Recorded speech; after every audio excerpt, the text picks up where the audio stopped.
Veo Listo. que soy la única mujer acá en este grupo. Sí, Angie, no, en la ficha hay muchos. En la ficha hay muchas mujeres. Bueno, hay más hombres que mujeres. La ficha son 80, ¿sí?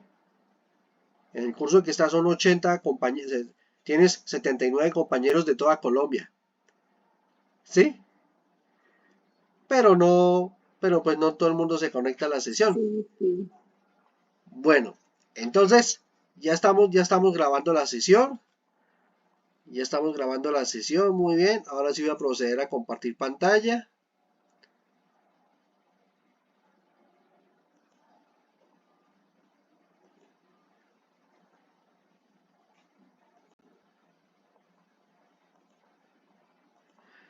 Me confirman por favor si están viendo mi pantalla.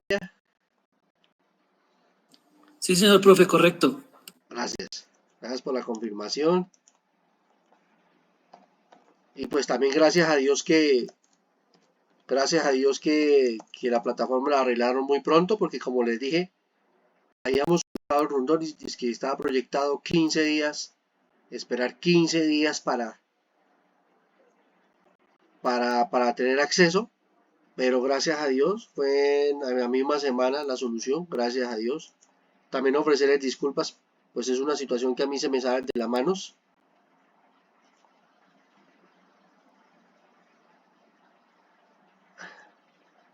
Aquí Joel me envió un comentario, voy a responder.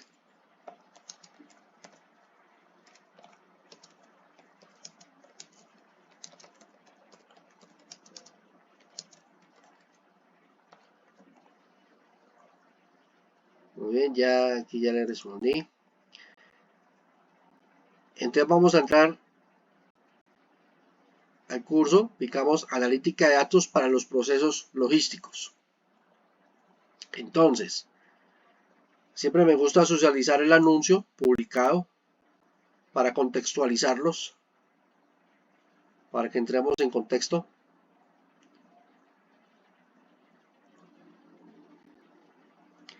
Y por eso se llama el curso, el título hoy, iniciamos la última actividad de aprendizaje 2, desarrollo de infraestructura tecnológica de acuerdo con el diseño de la solución y herramientas tecnológicas. ¿Sí? Estimados aprendices, iniciamos la actividad de aprendizaje 2 asociada a los RAPs con resultados de aprendizaje 3 y 4 según guía de aprendizaje 1 y ten presente el cronograma de trabajo del curso.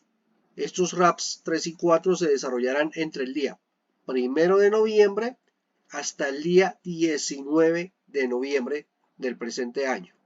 Para esta actividad de aprendizaje 2 del curso, deberán desarrollar las siguientes evidencias de aprendizaje según la guía de aprendizaje 1. Desarrollar y entregar en formato imagen, para que lo tengan claro, ¿no? Formato imagen. La elaboración de una infografía con los puntos solicitados. Y por último, realizar un cuestionario o evaluación de medidas de tendencia central. Los materiales de estudio, la guía aprendizaje 1, el material complementario, el espacio para la entrega de las evidencias o actividades de aprendizaje y los instrumentos de evaluación se pueden ubicar en la siguiente ruta. Entonces, analítica de datos para procesos logísticos, actividad 1. Notas. El cuestionario o evaluación consta de 11 preguntas y en caso de perderla, la pueden repetir las veces que sea necesario hasta aprobarla. Para estas 2 semanas, solamente son 2 actividades técnicas. Ánimo. Entonces, estimados aprendices, estas 2 últimas evidencias son más fáciles, todavía son más fáciles de realizar que las anteriores.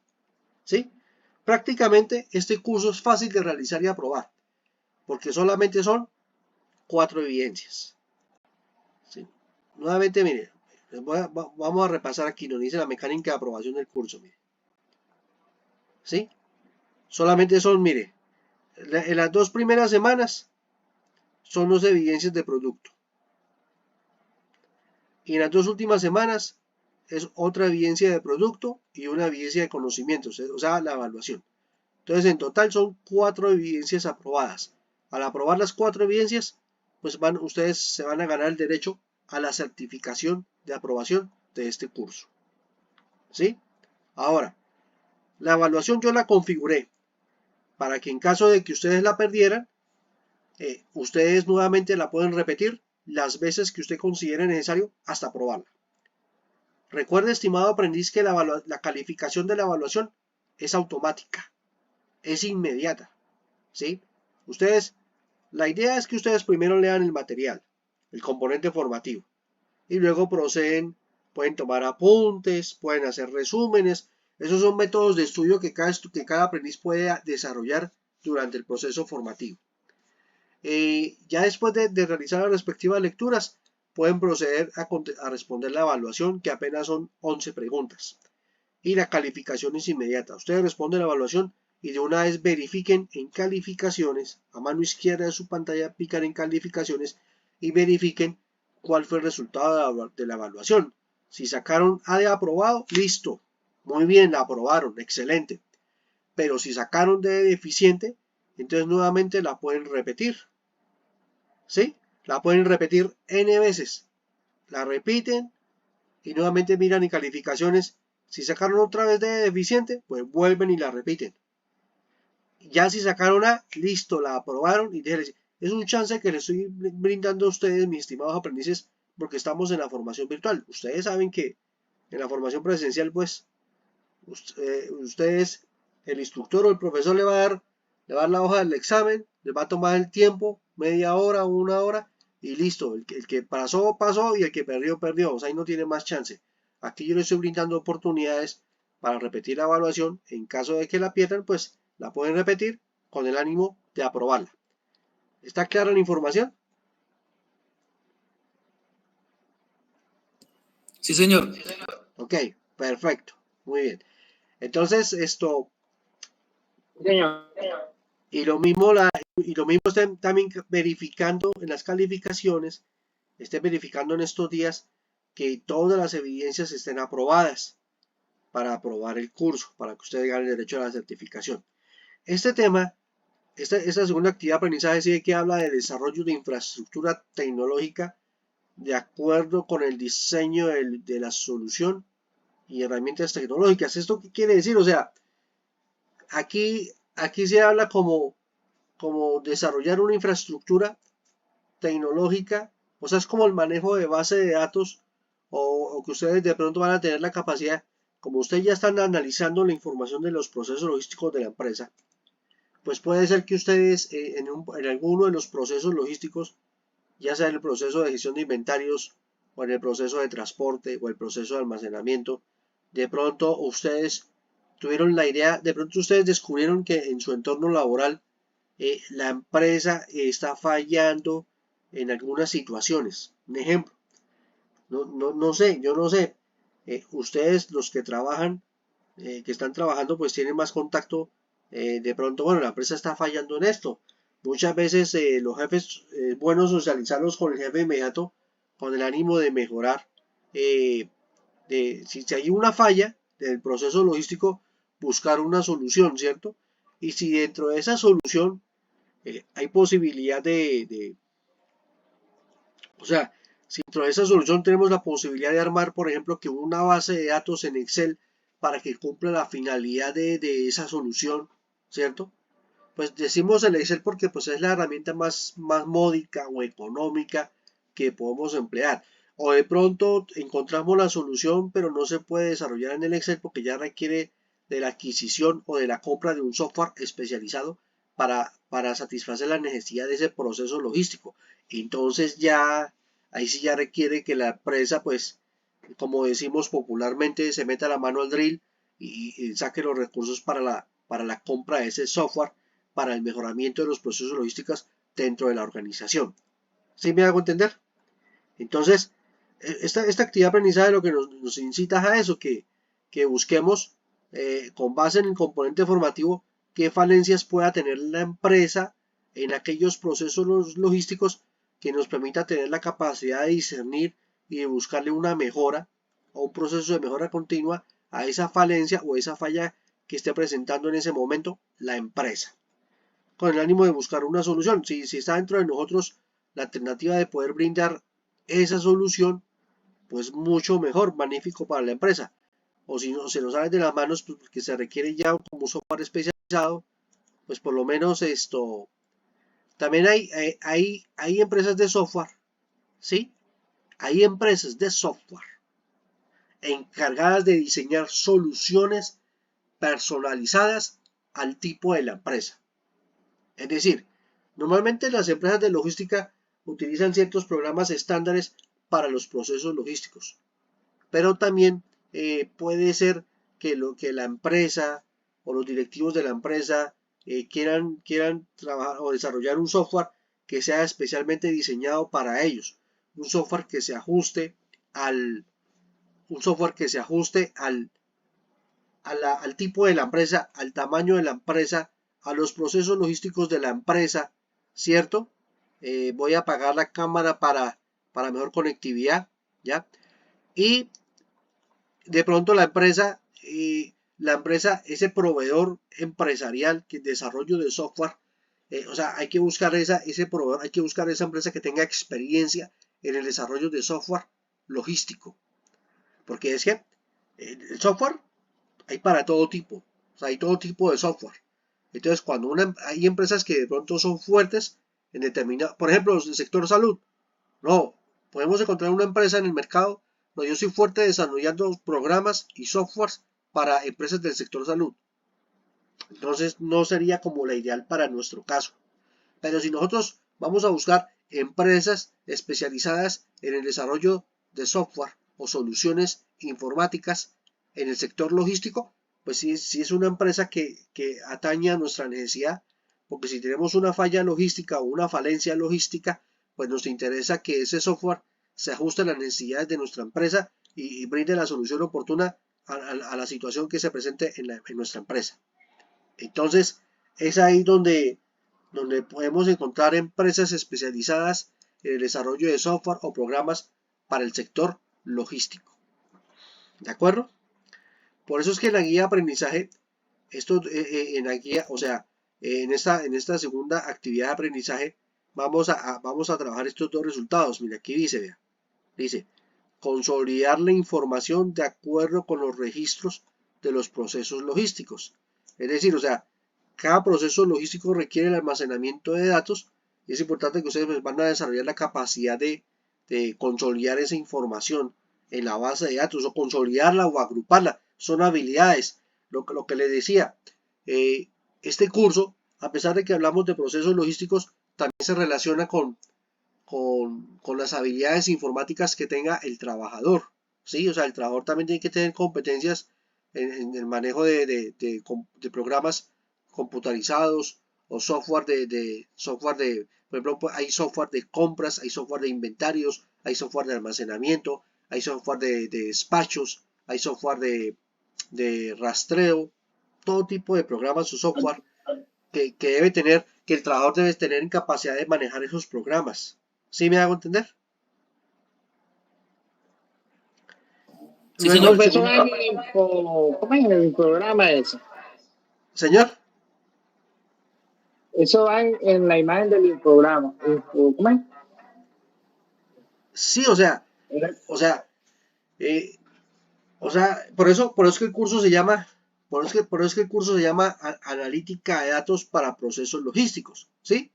Porque es que eh, lo que busca es que el aprendiz, lo que decía Juan Carlos, si en la empresa de pronto todos los procesos o toda la información se está llevando de manera manual, no se está llevando sistematizado, pues es muy bueno que la empresa comience a pensar en sistematizar la información, ¿sí me hago entender? Por ejemplo, yo de Juan Carlos, yo voy a hablar con mi jefe inmediato, oiga jefe, yo estoy realizando un curso de analítica de datos para procesos logísticos, viene esta información, y para que nosotros seamos más competitivos en el mercado, sí es muy bueno que todos los procesos los estemos registrando de manera sistematizada, ¿sí? No importa que la empresa sea pequeña, mediana, pero por ahí se empieza, porque las grandes empresas como el Éxito, como Falabella o empresas productoras de café, todas las empresas tienen que tener hacen altas inversiones en el desarrollo de software para los procesos logísticos. Entonces, por eso el último resultado también dice, el último, no, mentira, aquí estaba equivocado, perdón. El resultado de esta actividad de aprendizaje no es consolidar, es homogeneizar las bases de datos consolidadas. Se homogeneiza las bases de datos consolidadas con base a la necesidad de organización y organizar las estrategias de negocio ajustado a los datos obtenidos. ¿Sí? ¿Quién levantó la mano? Juan Carlos.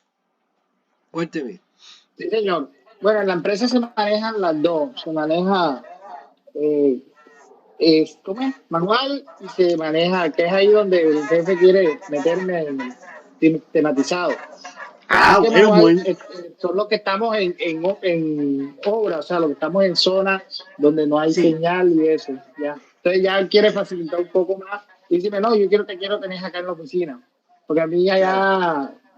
ya tú allá no me estás rindiendo lo que tú deberías rendir.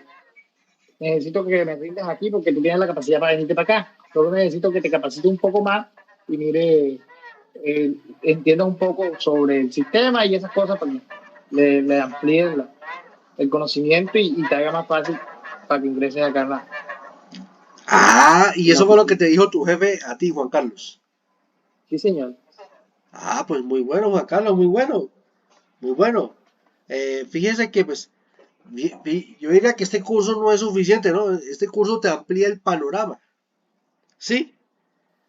Así es, así es. Este curso te amplía el panorama, pero también la invitación es que ya comiences, por ejemplo, bueno, me imagino que ya has cacharreado un computador, ¿cierto? Sí, claro, con los compañeros le hemos hecho que ellos me han explicado cosas, porque a veces me toca también en oficina. Entonces, nosotros manejamos Perfecto. cantera de Pues, despacho, le despachamos a proyectos grandísimos de vías e infraestructura. Se claro, maneja mucha información. Pero entonces claro. yo la manejo, como le comenté a usted, la manejo manualmente, físicamente, planilla y todo. Y yo presento esas planillas y de ahí ya ellos hacen el trámite, lo que es archivar, lo que es digitalizar, y a veces me ha tocado, porque a veces hay tanta información que me toca darle un paso o a veces no entienden ciertas cosas porque hay un problema en la oficina y es eso, que no sé si es por falta de capacitación, que hay informaciones que ellos tienen y a veces no la encuentran, no sé cómo hacen ahí. Incluso yo manejo mi propio portátil de eso y también entiendo cacharreo, yo cacharreo mucho la tecnología. Eso, muy bien, lo felicito. Y esa es la invitación a todos mis aprendices. Esa es la invitación, o sea, o pues hoy en día, o sea, una de las competencias, y más que todo en el sector logístico, es el manejo de la tecnología. ¿Sí? Es el manejo de la tecnología. Porque es que la tecnología es la gran aliada para la logística en una empresa. El desarrollo de software, que los códigos de barras, que los escáneres, los lectores de códigos de barras, que los escáneres, todo eso es tecnología, que los celulares, que la handler, que la captura de datos, que sí, todo eso es tecnología y eso es importante que el aprendiz vaya desarrollando esas habilidades, ¿sí? Por eso es que vea lo interesante, vea, o sea, si usted mira los resultados de aprendizaje, por eso dice la competencia del programa. Mire, la competencia del programa dice, o sea, que ustedes van a estar en capacidad de sistematizar datos masivos de acuerdo con métodos de analítica y herramientas tecnológicas. Esa es la competencia que yo quiero que ustedes desarrollen con el tiempo. O sea, que ustedes tengan la capacidad de sistematizar datos masivos de acuerdo con métodos de analítica y herramientas tecnológicas. ¿Eso qué quiere decir? Que hay que descubrir métodos de analítica para analizar la información y también hay que saber utilizar las herramientas tecnológicas. Y por eso dice acá, el primer resultado, identificamos la información de los datos en un proceso logístico, en un determinado proceso logístico, lo identificamos. Luego, consolidamos esa información de acuerdo a los registros de ese proceso logístico, la consolidamos y vamos a armar o a conformar una base de datos. Y ya después, esa base de datos consolidada se homogeniza con base a las necesidades de la empresa, porque pueden haber varias bases de datos. Y por último, se organizan las estrategias del negocio ajustados a los datos obtenidos. ¿Ustedes qué entienden por ese último resultado? ¿Qué entiende ¿Qué tiene Joel por ese último resultado? Joel.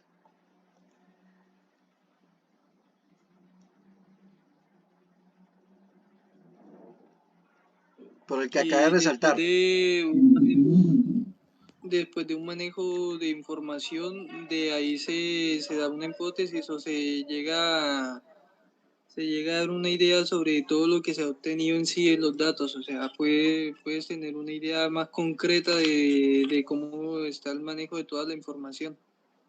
Sí, por eso. Pero fíjese que lo más importante, que con base en los resultados, o sea, cuando se obtienen los datos, se analiza la información y ese proceso de análisis analítico nos va a servir para la toma de decisiones, ¿sí?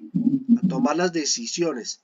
Entonces, hay que tomar, o sea, o sea, aprender a tomar decisiones adecuadas o decisiones informadas, y esas decisiones informadas pues les va a permitir a la empresa organizar las estrategias del negocio, organizar estrategias. O sea, ¿esto qué quiere decir? Que ustedes también van a estar en capacidad de crear, desarrollar estrategias que ayuden a aumentar la productividad de la empresa, o sea, como aumentar el desempeño de la empresa tanto en el campo logístico, y al aumentar la productividad de la empresa en el campo logístico, pues también se van a aumentar como las metas financieras o económicas. Sí, Joel, cuénteme. Y también podría ayudar a la empresa sobre informar sobre el manejo, como un ejemplo sería la bodega, lo que está saliendo, no Sí, entrando de claro, la empresa y qué podría ayudar o no. Así pues te claro, permite total. mayor información detallada. Claro, total. Y por eso es que también adquiere la invitación que hablabas de las herramientas tecnológicas y lo que ya hemos hablado en la primera clase por ejemplo, ahorita que se está desplegando mucho el manejo de manejar la herramienta de Microsoft de Power BI, ¿sí? De inteligencia de negocios, Power BI, que es una herramienta que permite presentar la información como mucho más elegante, más profesional ante la junta directiva. Entonces, imagínense, Juan Carlos, ustedes tienen que sustentar la información, los resultados obtenidos de un proceso logístico, utilizan la herramienta de Microsoft Power BI, mejor dicho, y ustedes van bien vestidos con las mejores pintas de la junta directiva, que agüita y cafecito, todo el mundo concentrado, apaguen celulares, porque a veces los celulares son un distractor, no hay que poner en silencio los celulares, y por favor escúchenme la sustentación, la presentación, pueden salir unas diapositivas PowerPoint bien elegantes la presentación, y luego utilizando la herramienta de Microsoft Power BI, presenta el informe o sea, como gráficos, estadísticos, tortas, barras, etcétera. Pues eso va a generar un impacto ante los funcionarios de la empresa, ante los directivos. Dice, uy, pero usted cómo sabe, ¿no? Caramba, tremendo, qué berraquera, y usted no aprendió. Ah, no, el profesor me dijo, el instructor del SENA curso de analítica de datos para procesos logísticos, ese curso me sirvió para indagar más en el manejo de esta herramienta de Power BI, Microsoft Power BI, y comencé a tomar otros cursos relacionados con el manejo de Microsoft Power BI. Y entonces, vea, o sea, usted va ganando ahí puntos, y pues va a descrestar a los miembros de la junta directiva. Entonces, de eso es que se trata este curso, ¿sí? Por eso acá dice, eh, por eso dice que en este proceso formativo ustedes van a analizar, a reconocer las fuentes de información, clasificar datos de los procesos logísticos, comparar los registros físicos con los digitales, emplear sistemas de información de datos, o entre otros. Entonces, esa es la intencionalidad de este curso, ¿de acuerdo? Sí, Aquí señor. ya aquí la actividad de aprendizaje,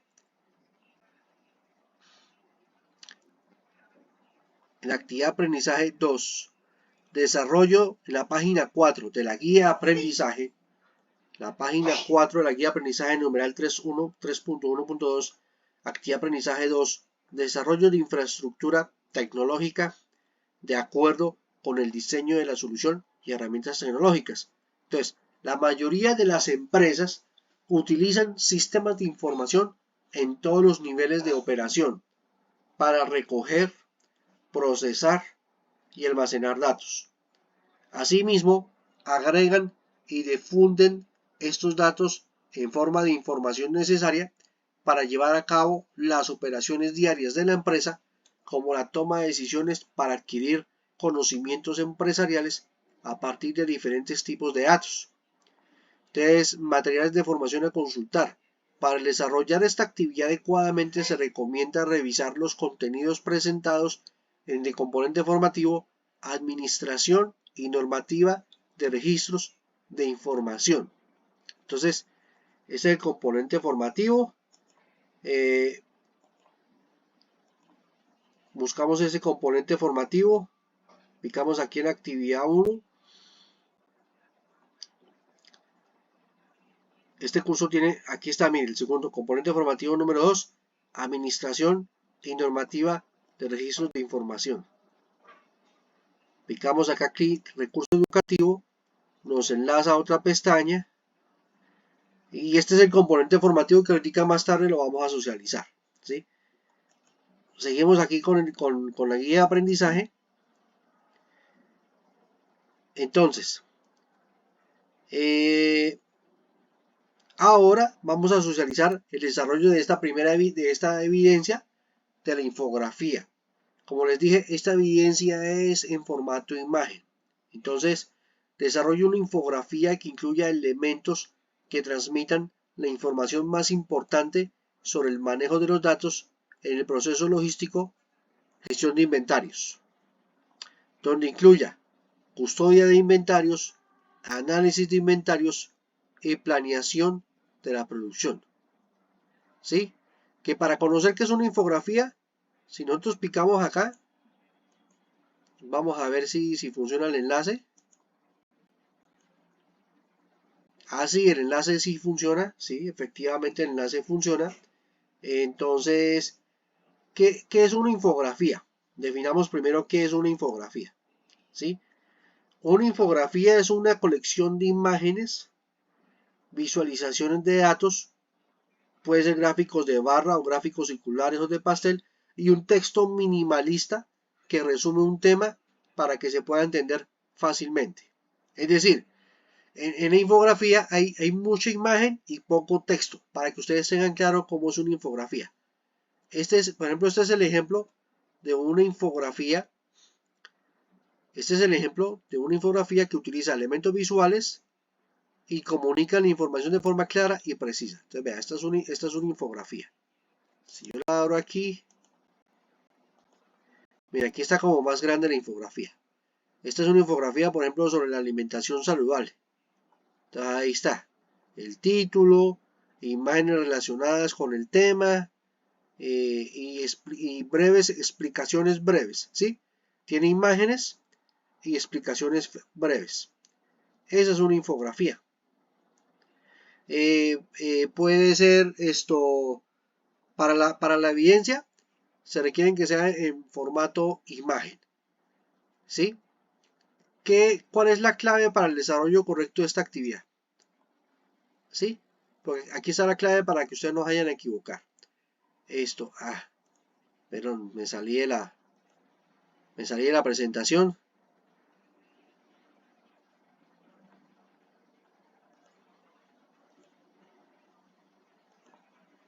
¿Ya están viendo la guía? Sí, señor. Ok, perfecto.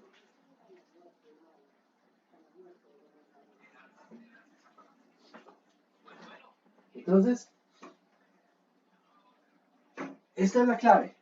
Porque es que muchas veces hay aprendices que me han enviado la infografía, pero no estamos logrando el objetivo. Claro, el curso, claro, la guía nos invita a que leamos el componente formativo de administración y normativas de registros de información. ¿Sí? Siga.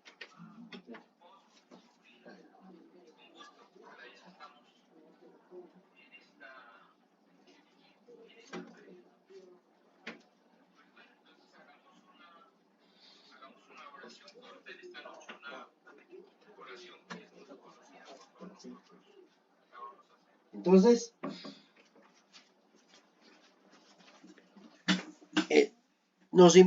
la guía nos invita a que leamos ese componente formativo, ¿cierto?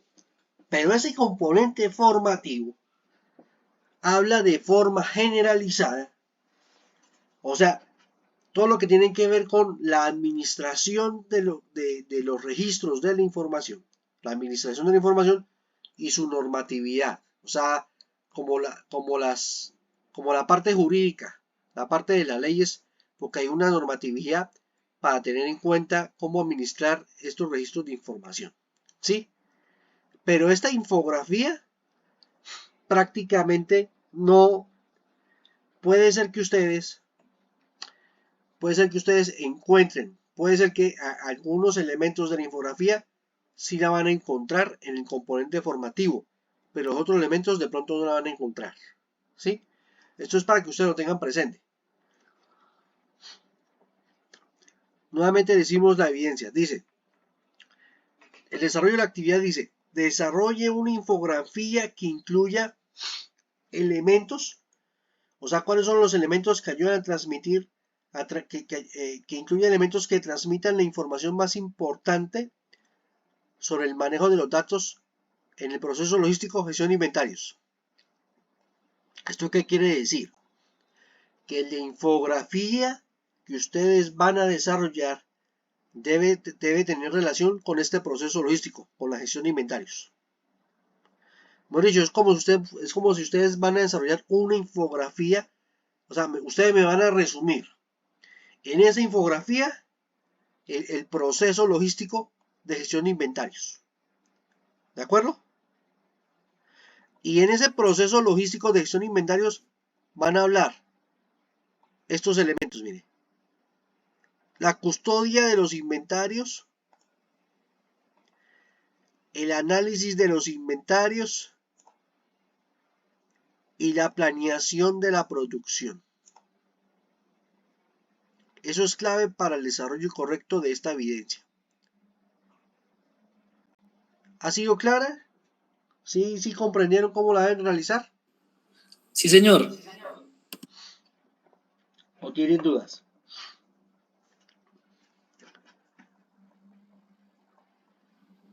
Ya vamos a definir el informe prácticamente de gestión de inventario en la infografía. Sí, por eso. Entonces, por ejemplo, para los aprendices que trabajan, por ejemplo, Juan Carlos, para la empresa a la cual está laborando, usted va a resumir el proceso logístico de gestión de inventarios y usted va a incluir en la empresa cómo realizan la custodia de los inventarios, cómo analizan ustedes los inventarios y cómo es la planeación de la producción, ¿sí? Entonces, la infografía es... ¿Señor? Y los que no trabajan. Pues usted escoge una empresa. Yo pensé que usted vio la primera grabación, ¿la vio? No, señor. Ve, yo pensé, Angie, que habías visto la primera grabación de la clase. Está quedada, Angie, está quedada. Tienes que ver el primero para poder entender los segundos. Sí, Angie. Como tú no trabajas, pues tú escoges una empresa a la cual vas a analizar el proceso logístico de la gestión de inventarios. Tú eliges una empresa. La empresa puede ser local o puede ser una empresa nacional. Vas a resumir el proceso logístico de la gestión de inventarios y vas a incluir custodia de inventarios, análisis de inventarios y planeación de la producción. De estos tres elementos, yo estoy convencido que el de custodia de inventarios sí lo vas a encontrar acá en el componente formativo de administración y normativa de registro de la información. Pueden encontrar esa parte de custodia de inventarios, ¿sí? Porque es que esto tiene que ver con la empresa que ustedes están haciendo el análisis. Entonces, para los que trabajan, pues pueden elegir la empresa que trabajan. Y para los que no, pues eligen, bueno, yo voy a trabajar, pueden trabajar en una empresa local o nacional, pero usted elige, Angis, cuál es la empresa que quiere trabajar. Y también mi invitación es que revises la grabación de la primera clase. ¿De acuerdo? De acuerdo, profe. Ok, muy bien. Sí, la grabación de la primera clase, ahí está publicada en la plataforma. Ahí está publicada, mire. Mire, aquí está publicada la plataforma. Nosotros también en esa clase, ahí duramos 2 horas. Y ahí está publicada, mire. La que se realizó el 20 de octubre. Picas ahí y ahí se habilita perfectamente la clase. Entonces, siempre digo a mis aprendices, miren la clase. Esa es o sea, preparan palomitas de maíz, Coca-Colita, se sientan, toman apuntes, chévere, y escuchan la clase como si fuéramos al cine, como si fuéramos a ver una película. Entonces, listo, ¿ha sido clara cómo desarrollar la infografía o tienen dudas? ¿Joel la Sí, señor, entendió? para mí es clara la información. Eso, perfecto. Joel. Para Sí, mí hasta el claro. momento, bien. Bueno, perfecto, muy bien. ¿Y Angis? Sí, profe, sí, ya yo he hecho eso. Bueno, perfecto. Entonces, y la segunda evidencia es más fácil. La segunda evidencia es la evaluación, el cuestionario, medidas de tendencia. En esta evidencia, es que este cuestionario, esta medida de tendencia, esto es estadístico. Esto es como estadística. Y este tema de estadística sí está en ese componente formativo, ¿de acuerdo? Ese sí está ahí, ahorita lo vamos a socializar y se van a dar cuenta. Por eso es importante, antes de responder el cuestionario, ¿sí? Ustedes tienen que responder una serie de preguntas de selección múltiple. Puede ser que tengan que llenar espacios en blanco, verdadero o falso, referente a conceptos estadísticos y ejercicios planteados con medidas de tendencia central para los procesos logísticos. O sea, aquí también estamos como tocando un poco el tema de estadística, ¿sí? Entonces es importante leer el material, el componente formativo de administración y normativas de registro de inventarios y luego sí responden a evaluación. Pero recuerden lo que yo les dije en el anuncio publicado. Esta evaluación contiene 10 preguntas y ustedes la pueden repetir en caso de que la quieran, en caso de perderla, la pueden repetir hasta aprobarla.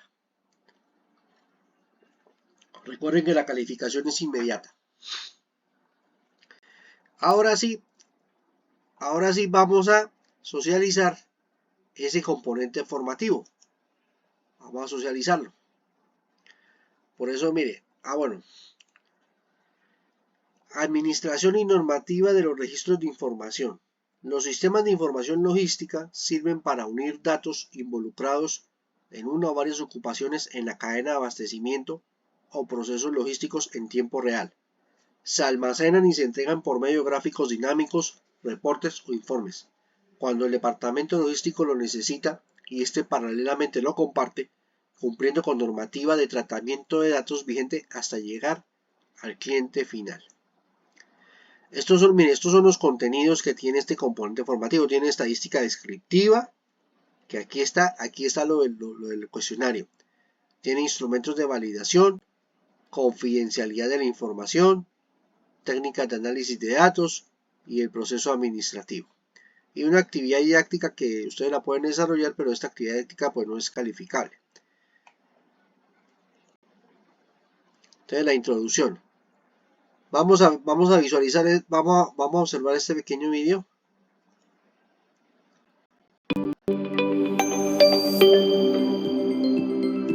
Administración y normativa de registros de información. Introducción.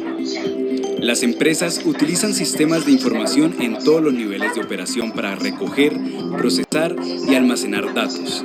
Esto lo podemos desde el que paga las facturas hasta el que toma las decisiones de empleo o identificar qué productos se venden mejor. muchas de las empresas se concentran en la búsqueda de información en los procesos logísticos, con el objetivo de lograr una ventaja competitiva frente al mercado. La idea errónea en los procesos de registro y manejo de información es que se ocupa de la codificación que representa alguno de los principios fundamentales del desarrollo, la implementación y el uso de los sistemas de información. Sin embargo, muchos trabajos no requieren como tal un proceso de codificación. Por el contrario, los sistemas de información se centran en el análisis de datos, manejo de estadística, confidencialidad de la información, proceso administrativo en el trabajo del equipo, el liderazgo, la gestión de estrategias para el servicio al cliente y para el negocio como tal.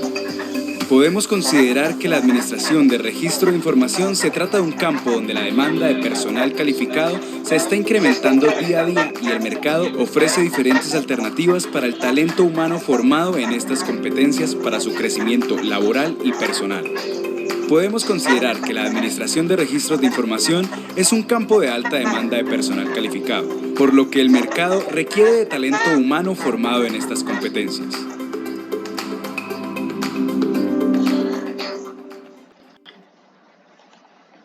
Muy bien. Luego de que observamos el video introductorio, vamos a analizar la siguiente información que se presenta en este video: la administración de los registros de la empresa. Aquí de manera detallada se ilustran los contenidos definidos por este componente. Este es otro video que vamos a realizar.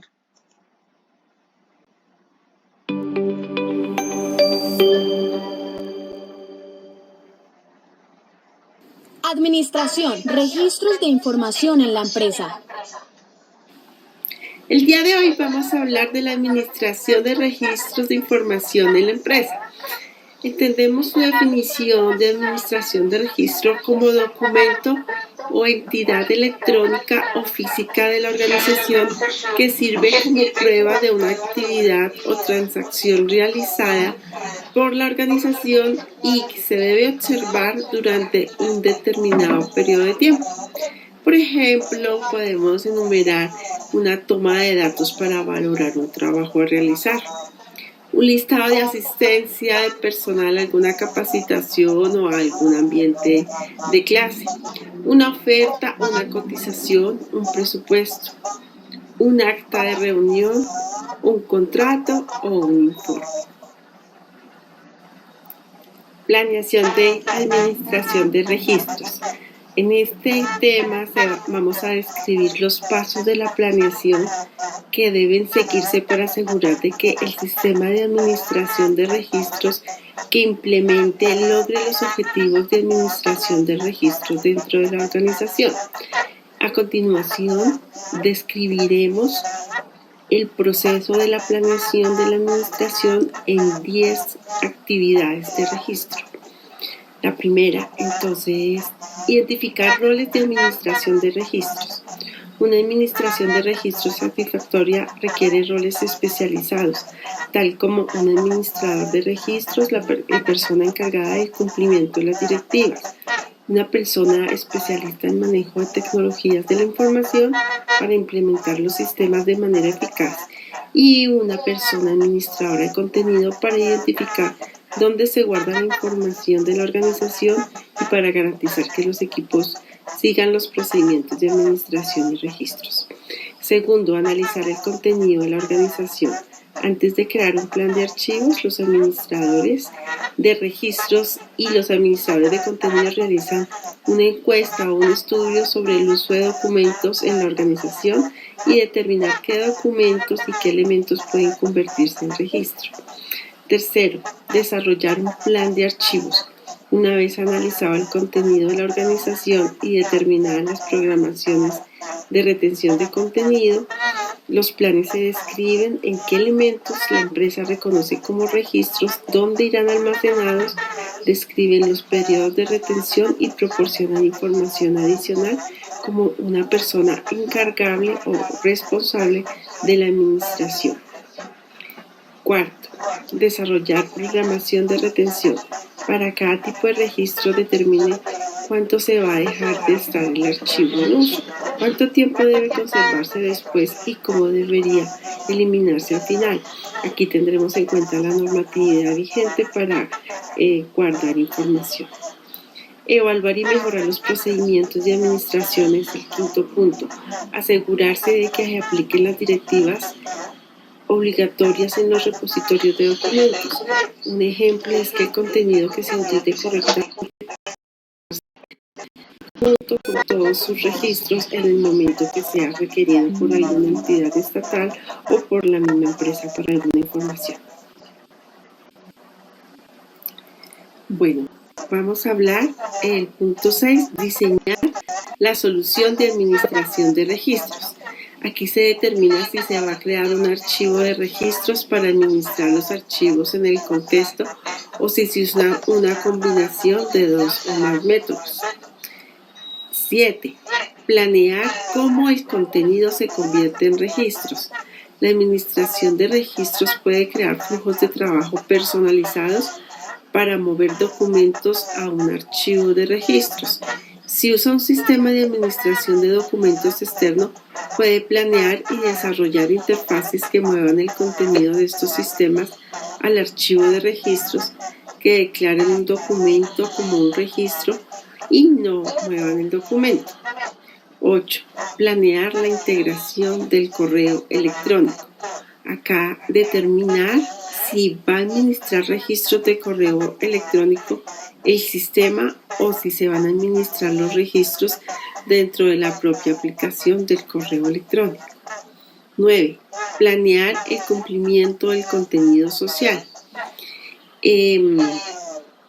La organización usa medios sociales como blogs, sitios wikis o medios que determine cómo se convertiría este registro a través de qué medio. 10. Plantear la documentación y los informes de conformidad para comprobar si la organización realiza los procedimientos de administración de registros obligatorios y para comunicar estos procedimientos debe documentar los planes y procesos de administración de registros. Si la empresa participa en procesos judiciales relacionados con registros, es posible que requiera crear instrucciones de administración especiales para su implementación. En el caso de Colombia, debemos tener en cuenta las políticas que hay con el manejo de la confidencialidad de la información.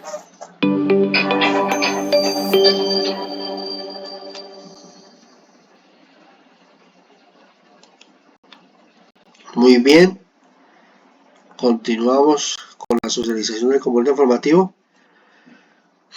También aquí hablamos de esta, por ejemplo, aquí ya habla de estadística descriptiva, ¿cierto? La estadística descriptiva se encarga de recoger, almacenar, ordenar, realizar tablas o gráficos y calcular parámetros básicos sobre el conjunto de datos. Es junto a la inferencia estadística una de las dos grandes ramas de la estadística. Como su propio nombre lo indica, trata de describir algo, o sea, descripción, ¿sí? No es usando la estadística descriptiva, no es cuantitativa, es cualitativa. Responde a preguntas como ¿cuál es la altura promedio en centímetros de una población? La estadística descriptiva se utiliza para describir las características básicas de los datos de un estudio. Recoge, almacena, ordena para la construcción de gráficos y tablas, calculando parámetros sencillos del grupo de datos. Proporciona resúmenes sencillos sobre la muestra y las medidas. Junto con el análisis gráfico sencillo constituye la base de prácticamente todos los análisis cuantitativos de datos. Estas son las características de la estadística descriptiva. Describe, muestra y resume las características básicas de un conjunto de datos encontrados en un determinado estudio, presentando un resumen que describe la muestra de datos y sus medidas. La estadística descriptiva representa la muestra de datos disponible y no incluye teorías, ni inferencias, ni probabilidades o conclusiones. Suele distinguirse de la estadística inferencial. Con la estadística descriptiva simplemente se describe lo que es o lo que se muestran en los datos. Para tener una mayor apropiación de esta estadística descriptiva se hace necesario reconocer los elementos que llevan a otro tipo de estadística, como es la estadística inferencial, que se utiliza para comparar diferencias en los grupos de tratamiento. Esta utiliza mediciones de la muestra de sujetos del experimento para comparar los grupos de tratamiento y hacer generalizaciones sobre población más amplia de sujetos. Existen diferentes tipos de estadísticas inferenciales y cada una es apropiada para un diseño de investigación específico y para las características de la muestra. Los investigadores deben consultar numerosos textos sobre el diseño experimental y estadística para encontrar la prueba estadística adecuada para su experimento. Sin embargo, la mayoría de la estadística descriptiva se basa en el principio de que el valor de la prueba estadística se calcula sobre la base de una fórmula particular.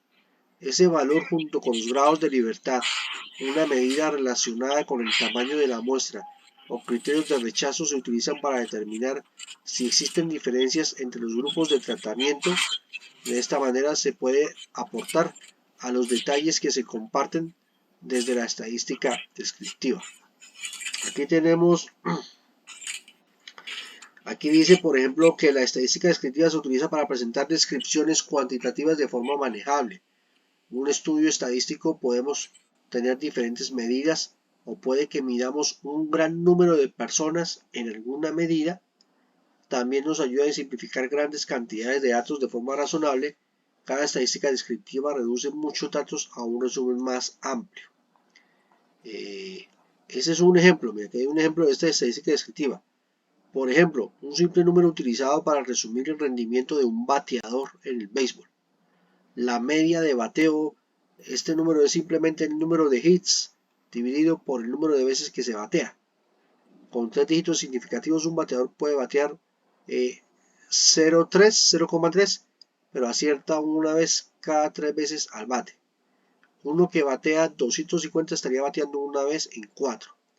El número único describe un gran número de eventos discretos, o consideramos el azote de muchos estudiantes. Entonces el promedio de calificaciones, este único número describe el rendimiento general de un estudiante en una gama potencialmente amplia de experiencias del curso. Entonces cada vez que se intenta describir un gran conjunto de observaciones con un único indicador, se corre el riesgo de distorsionar los datos originales o de perder detalles importantes.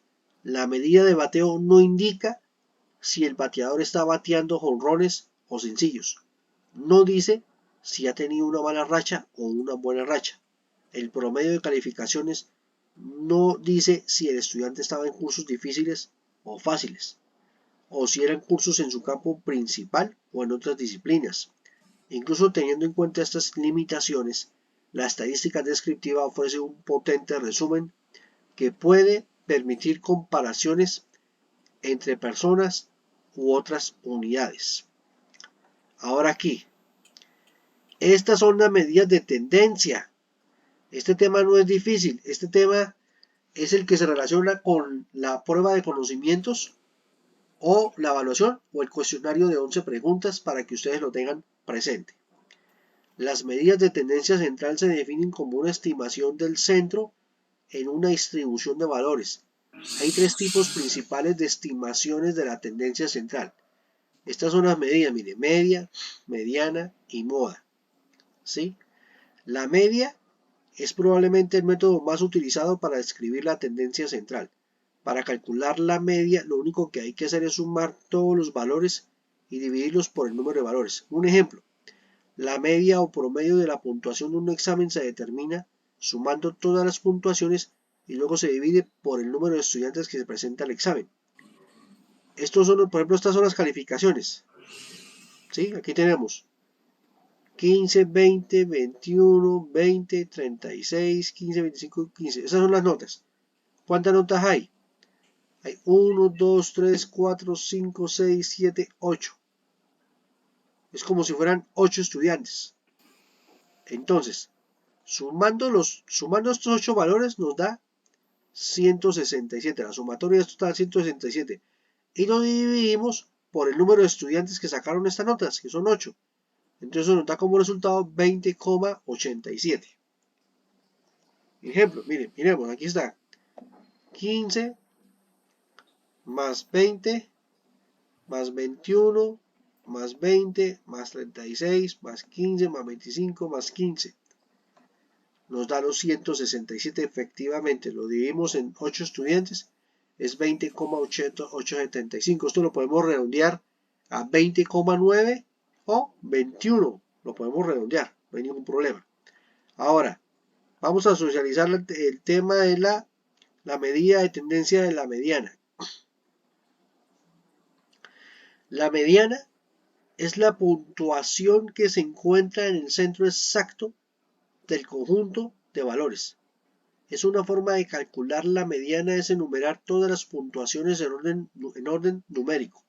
Y a continuación se localiza la puntuación en el centro de la muestra.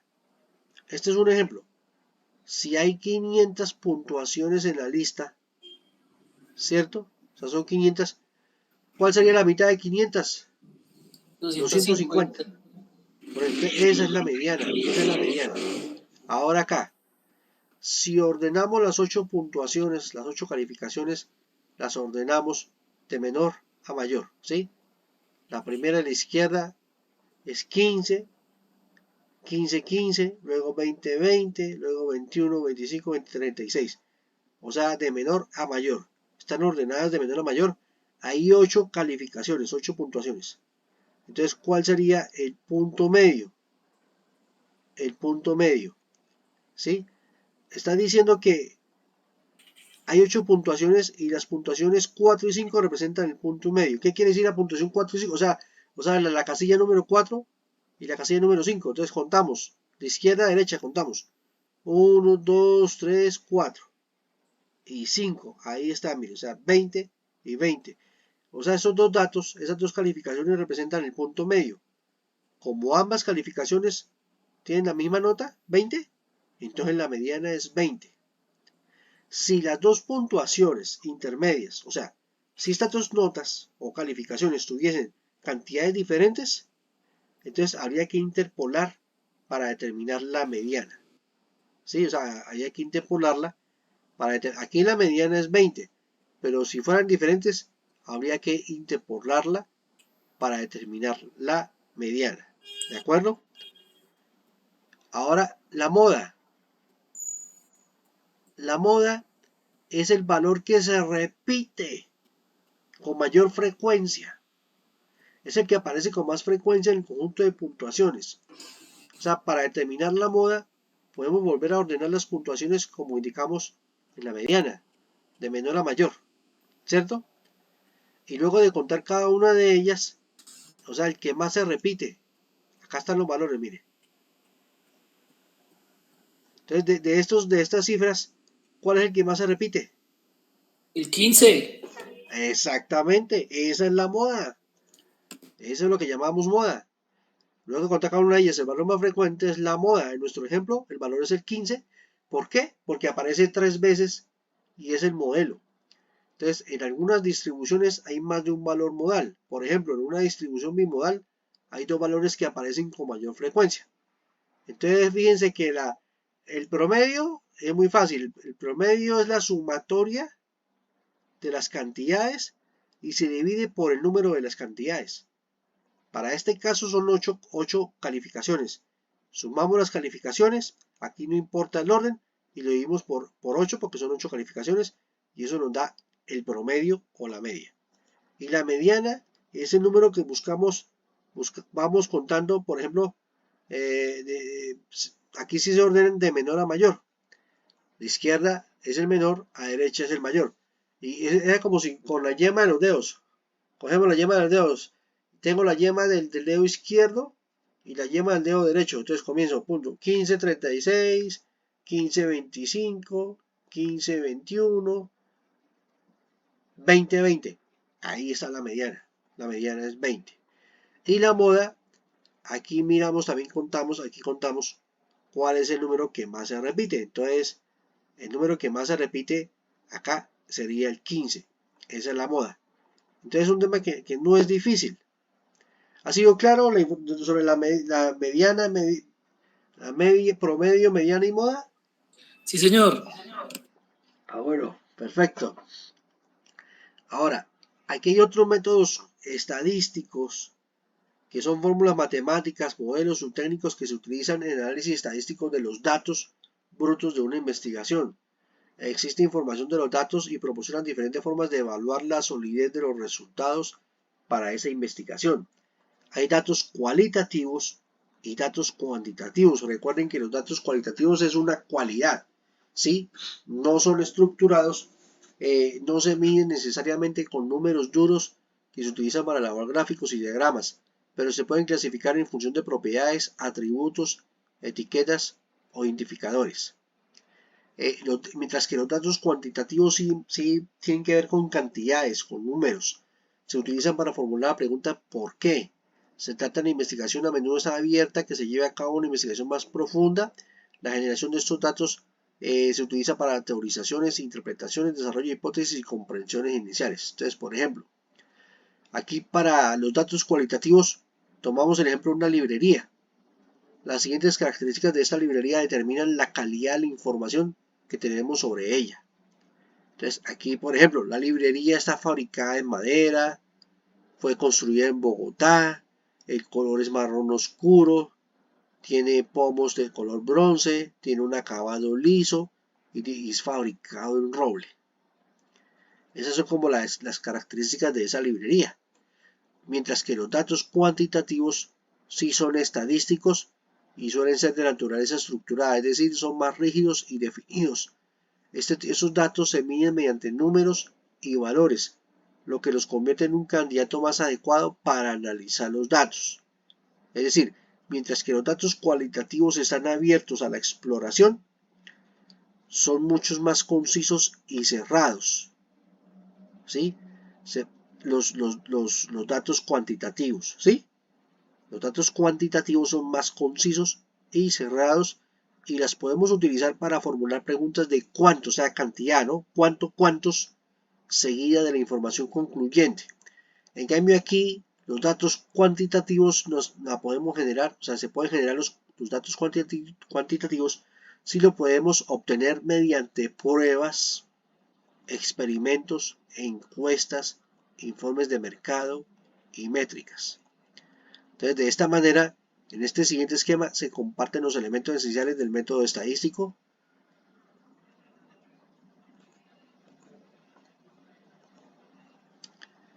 Entonces, aquí está. El método estadístico consiste en una serie de procedimientos para el manejo de los datos cualitativos y cuantitativos en un proceso de investigación. Los datos cualitativos, que se refiere a la cualidad o la especie de lo que estamos tratando, y cuantitativo nos referimos a la cantidad de lo que estamos tratando. Entonces, por ejemplo, para la información cualitativa hay estudios experimentales y observacionales. Investigamos la casualidad y en particular extraemos una conclusión, ¿sí? Mientras que en los datos cuantitativos hay técnicas de análisis estadísticos, podemos llevar el test y procedimientos para investigación de observaciones. Y hay unos niveles de medición que son las medidas de razón, las medidas de intervalo y las medidas originales. Existen varios métodos y técnicas para realizar análisis en función del sector y del objetivo del análisis. Todos estos diversos métodos de análisis de datos se basan en gran medida en dos áreas fundamentales, los métodos cuantitativos y los métodos cualitativos en la investigación. Ahora, otro tema a socializar son los instrumentos de validación. La prueba de validación de datos es un proceso que permite al usuario comprobar que los datos proporcionados, o sea, con los que tratamos, son válidos y completos. La prueba de validación de datos se encarga de validar los datos y la base de datos con éxito a través de transformaciones necesarias sin pérdida. También verifica que la base de datos se mantiene con datos específicos o incorrectos correctamente. En palabras sencillas, validar los datos es una parte de las pruebas de la base de datos en que comprobamos que estos datos introducidos sean válidos o no, de acuerdo con las condiciones del negocio previstas. El proceso de validación de datos consta de 4 pasos. Primero, el plan de detalle, que es un paso más crítico para crear la hoja de ruta adecuada para validar los datos. Se trata de una expectativa en general. Si hay un problema con los datos de origen, entonces, ¿cómo vamos a resolver ese problema? O tratamos de definir el número de iteraciones necesarias durante la validación de los datos. La segunda parte, validación de la base de datos. Encargamos de garantizar que estos datos aplicables estén presentes desde el origen hasta el destino. O sea, es un paso responsable para determinar el número de registros, el tamaño de los datos, la comparación de la fuente y el destino basado en el campo de datos. Tercero, validamos el formato de los datos. El objetivo principal es que los datos se entiendan claramente en el sistema de destino, que los usuarios finales puedan entender claramente si los datos están cumpliendo las expectativas del negocio o no. Y cuarto, el muestreo. O sea, antes de probar el gran conjunto de datos es necesario hacer un muestreo. Es esencial hacer pruebas con pequeña cantidad de datos y comprobar si estos datos de muestra cumplen con los requisitos de la empresa. En caso afirmativo, solo se procederá con un gran conjunto de datos. Y de este modo vamos a reducir la tasa de error en los datos y vamos a aumentar la calidad y la predicción de la información, o sea, de estos. Ahora, el otro componente es la confidencialidad de la información. Por información confidencial se entiende la comunicación personal o información relacionada con la actividad de una empresa que es desconocida para el público y solo se comparte entre pocas personas, o sea, es decir, los colaboradores de la empresa. Esta información llega a manos de diferentes entidades a través de su trabajo. Ejemplos comunes son presentados en esta siguiente infografía. Esta es una infografía, ¿sí? Entonces, por ejemplo, el primero. ¿Qué nos dice el primero? El primero nos está diciendo documentos marcados como confidenciales, listas y datos de clientes, información financiera no publicada, propiedad intelectual, patentes, fórmulas y nuevas tecnologías. Todos son datos confidenciales. Datos de partes externas, información sobre el negocio, productos, precios, marketing y otras estrategias, objetivos y previsiones no publicados marcadas como confidenciales. ¿Sí? Todas estas empresas disponen de esos datos que yo les acabé de mencionar. También hay datos personales, los datos personales de su personal, los usuarios, miembros, que no solamente se utilizarán con fines para los que fueron recogidos y no se deben divulgar a nadie fuera de la empresa, o sea, fuera de la organización, sin el permiso previo de acuerdo con la ley de protección de datos en cada país. Hay una ley de protección de datos, ¿sí? Es preciso aclarar, estas definiciones se establecen en la ley 1581 de 2012. Está el titular de la información, que es la persona natural cuyos datos personales son objeto de tratamiento. Está el responsable del tratamiento, es toda persona natural o jurídica, pública o privada, que por sí misma o en asocio con otros decida sobre la base de datos o el tratamiento de los datos. Y el encargado del tratamiento, también es persona natural o jurídica, pública o privada, que por sí misma o en asocio con otros realiza el tratamiento de los datos personales por cuenta del responsable del tratamiento. Aquí está que el documento ley 1581-2012, aquí creo que se puede descargar. Efectivamente, mire, ustedes lo pueden descargar, eso es un material complementario. Aquí está. Esta ley contiene 11 páginas y ustedes lo pueden descargar. Y con más calma pues lo van leyendo, ¿sí? Tienen que ver con los datos, vean. Entonces es importante que ustedes también descarguen eso como material de apoyo. Ese es material de apoyo. Ahora aquí está la normativa. La autorización especial de los datos personales sensibles se refiere a la implementación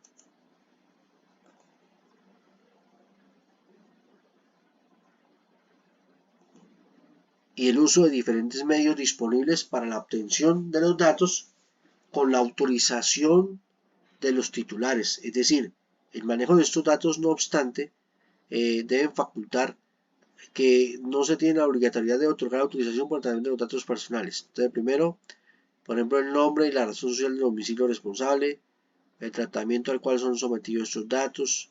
Entonces, se contiene la política de tratamiento de la información, derechos que asisten como titular, persona o área responsable de las peticiones, consultas y reclamos, procedimiento de titularidad de titulares para ejercer derechos a conocer, actualizar, rectificar información y fecha de entrada a la vigencia de la política. También tenemos la legislación en protección de los datos personales en Colombia. Vamos a socializar este pequeño vídeo. La legislación en protección de datos personales en Colombia cuenta con un sistema híbrido. Sí, alguien creo que... cuénteme, Camilo. Profe, es que no está proyectando en la pantalla o no veo la información. Ay, menos mal que me dijo. Uy, ¿qué pasaría? Yo pensé que la estaba proyectando. ¿Fue mucho? No, señor, desde que empezó a leer las leyes de todo el tema de la Bios Data. Ah, bueno. Menos mal. ¿Ahora sí? Correcto, sí, señor, gracias. Ah, bueno, listo. Bueno, entonces esta parte ya la habíamos socializado. Gracias por estar ahí pendiente. Yo pensé, a veces uno cree que ustedes la están viendo y detrás de su pantalla no. Entonces gracias por estar ahí piloso, Camilo. Bueno, entonces esta parte, y ahora sí vamos a sacar el pequeño vídeo.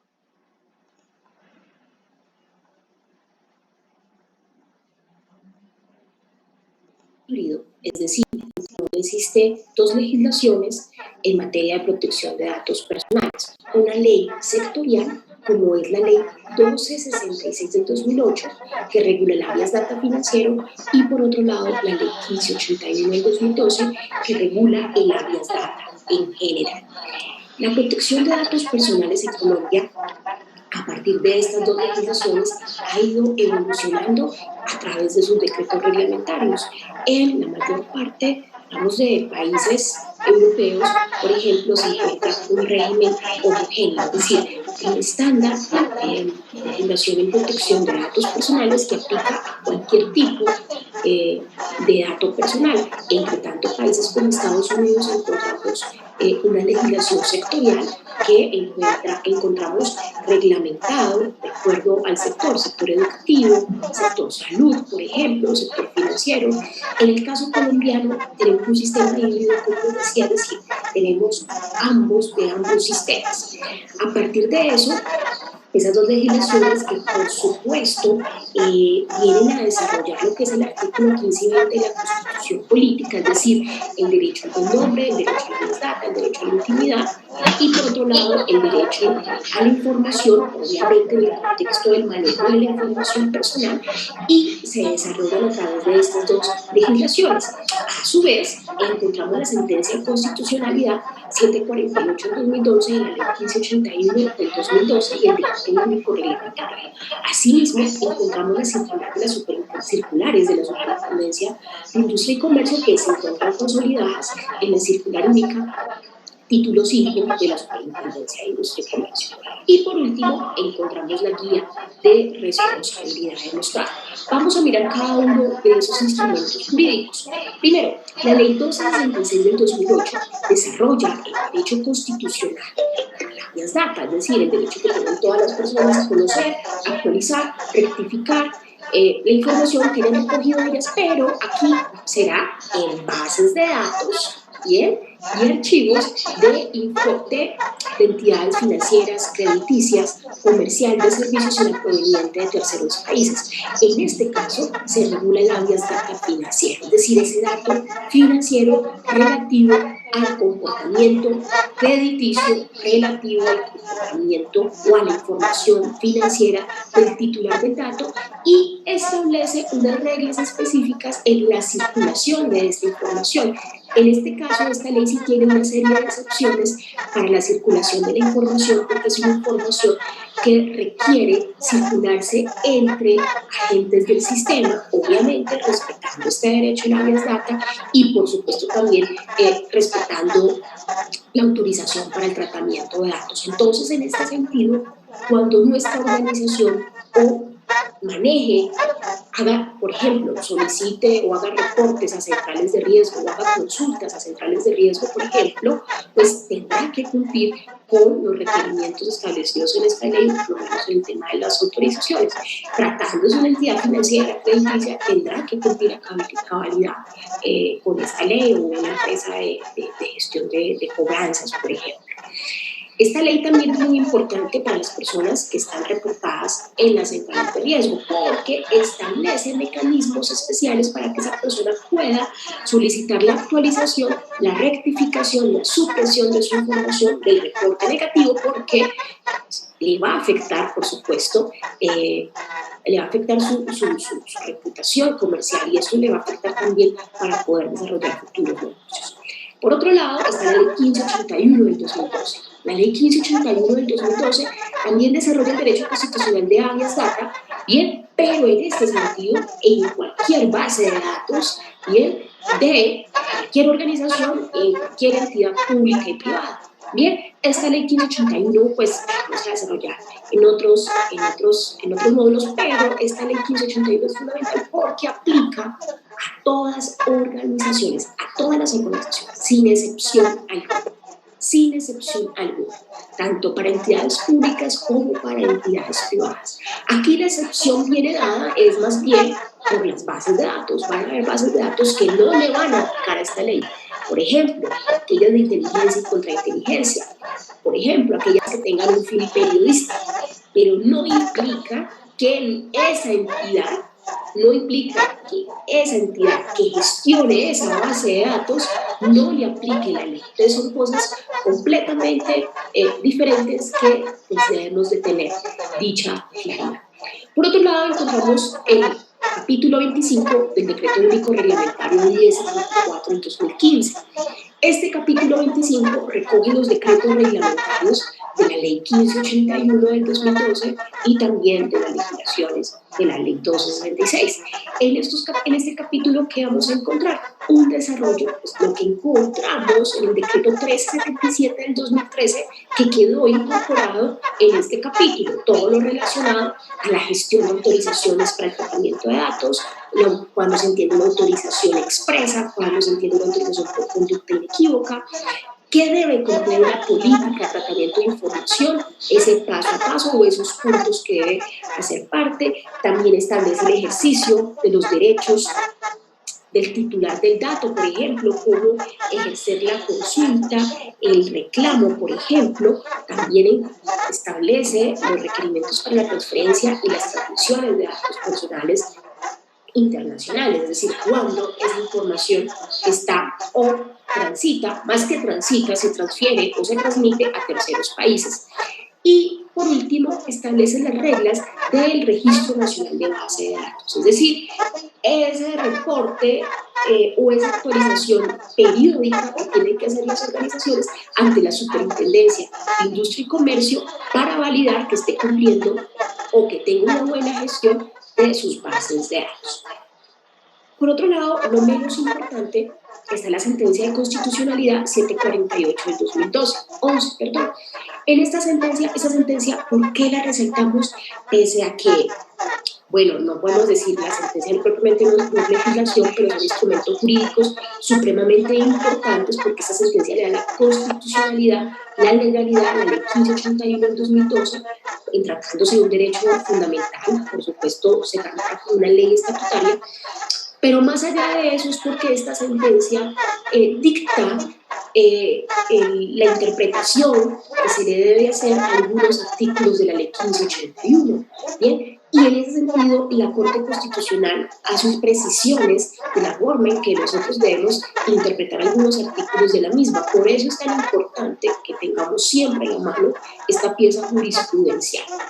Por otro lado, encontramos las circulares de la Superintendencia de Industria y Comercio. La Superintendencia de Industria y Comercio ha emitido diferentes circulares desde que salió la ley, en especial en los últimos 5 o 6 años, tendientes a generar precisiones sobre el Registro Nacional de Base de Datos, pero también sobre las reglas para la transmisión y las transferencias de datos personales.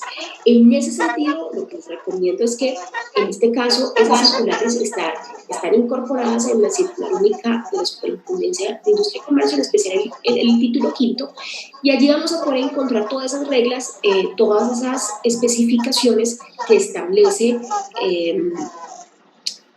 la superintendencia, en especial, por ejemplo, algo muy importante, a qué países Colombia tiene o autoriza que le podamos entregar información personal, podamos transferir o transmitir esa información personal. ¿Por qué? Porque no todos los países podemos hacer transferencia internacional de datos, toda vez que no todos los países son un puerto seguro o son países que no tienen estándares o no tienen una legislación adecuada que proteja los datos personales. Entonces, por ese aspecto es fundamental tener en cuenta esas circulares emitidas por la superintendencia. Y por último, encontramos la guía de responsabilidad demostrada. La guía de responsabilidad demostrada, si bien no es una legislación, la superintendencia sí ha dicho que espera que las organizaciones cumplan con esta guía, es decir, esperan que puedan cumplir con el principio de accountability o demostrar que hemos adoptado medidas efectivas para, no solamente para lo que estamos declarando, más bien que en efecto sí estemos cumpliendo con esa ley, con todo lo que establece el régimen de protección de datos personales, es decir, que esos controles sean efectivos, pero por supuesto efectivos y eficientes, que los podamos también medir el tiempo en esos ejemplos, ¿bien? Y esa guía de responsabilidad demostrada es fundamental. De hecho, algunas sanciones de la superintendencia ha dejado clara la necesidad de que la organización cumpla con el principio de responsabilidad demostrada. ¿Bien? Y ese principio de responsabilidad demostrada está en el decreto único reglamentario y se encuentra desarrollada en esta guía. Entonces, a partir de lo anterior, pues se sugiere o se recomienda el cumplimiento de esa guía. En ese sentido, digamos, en términos generales, constituye la legislación en materia de protección de datos personales.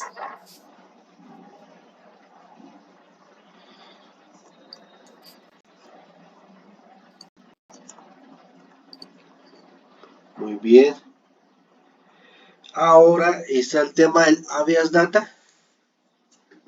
El derecho de habeas data se basa en Colombia en autorizar a los habitantes residentes a actualizar, conocer y rectificar toda la información que tengan las distintas entidades y bases de datos del territorio nacional. Nació como parte importante de los artículos 15 y 20 de la Constitución Política. Más adelante fue desarrollado como derecho autosuficiente y sin dependencia que disfrutan todos los colombianos. Desde 1995 ya se comienza a tener esta excepción, no obstante, en el 2008 se crea la primera ley de habeas data, la 1266, la cual tiene carácter particular que solo aplica para la información financiera, es decir, los bancos usan esta información para evaluar el peligro crediticio de una persona como hábitos de pago, créditos tomados antes y sueldo o ingresos promedios. La ley 1266 de 2008, también conocida como ley de habeas data, se aplica a todos los datos personales, financieros, crediticios, comerciales y de servicios registrados en un banco de datos. En este sentido, esta ley está encaminada a regular el uso de la información y otro tipo de datos, ejemplo, aquellos mantenidos en un ámbito exclusivamente personal o doméstico, o por ejemplo la historia clínica, ¿sí? Que también es confidencial. También la ley más vigente del derecho ha sido emitida en el 2012, la ley 1581 de carácter general, y se aplica a todos los espacios de recolección de datos de una persona, que no son financieros ni crediticios, sino que se utilizan por entidades de naturaleza pública o privada. Esta ley resume todo el funcionamiento de la información de una persona. Ninguna empresa puede hacer uso de esta información sin el permiso que el mismo dueño autorice de ella. La empresa o persona que sin la autorización debida realice uso de datos individuales recibirá una sanción y multa. Es por ello que continuamente piden una aceptación una vez que se firma un contrato o se hace una compra. Vamos a revisar este pequeño video donde se expone la definición de habeas data en Colombia. Hola, bienvenido, bienvenida a mi canal. Hoy me voy a referir a un derecho fundamental denominado habeas data. Si te interesa ese tema, pues te invito a que te quedes a ver el video hasta el final.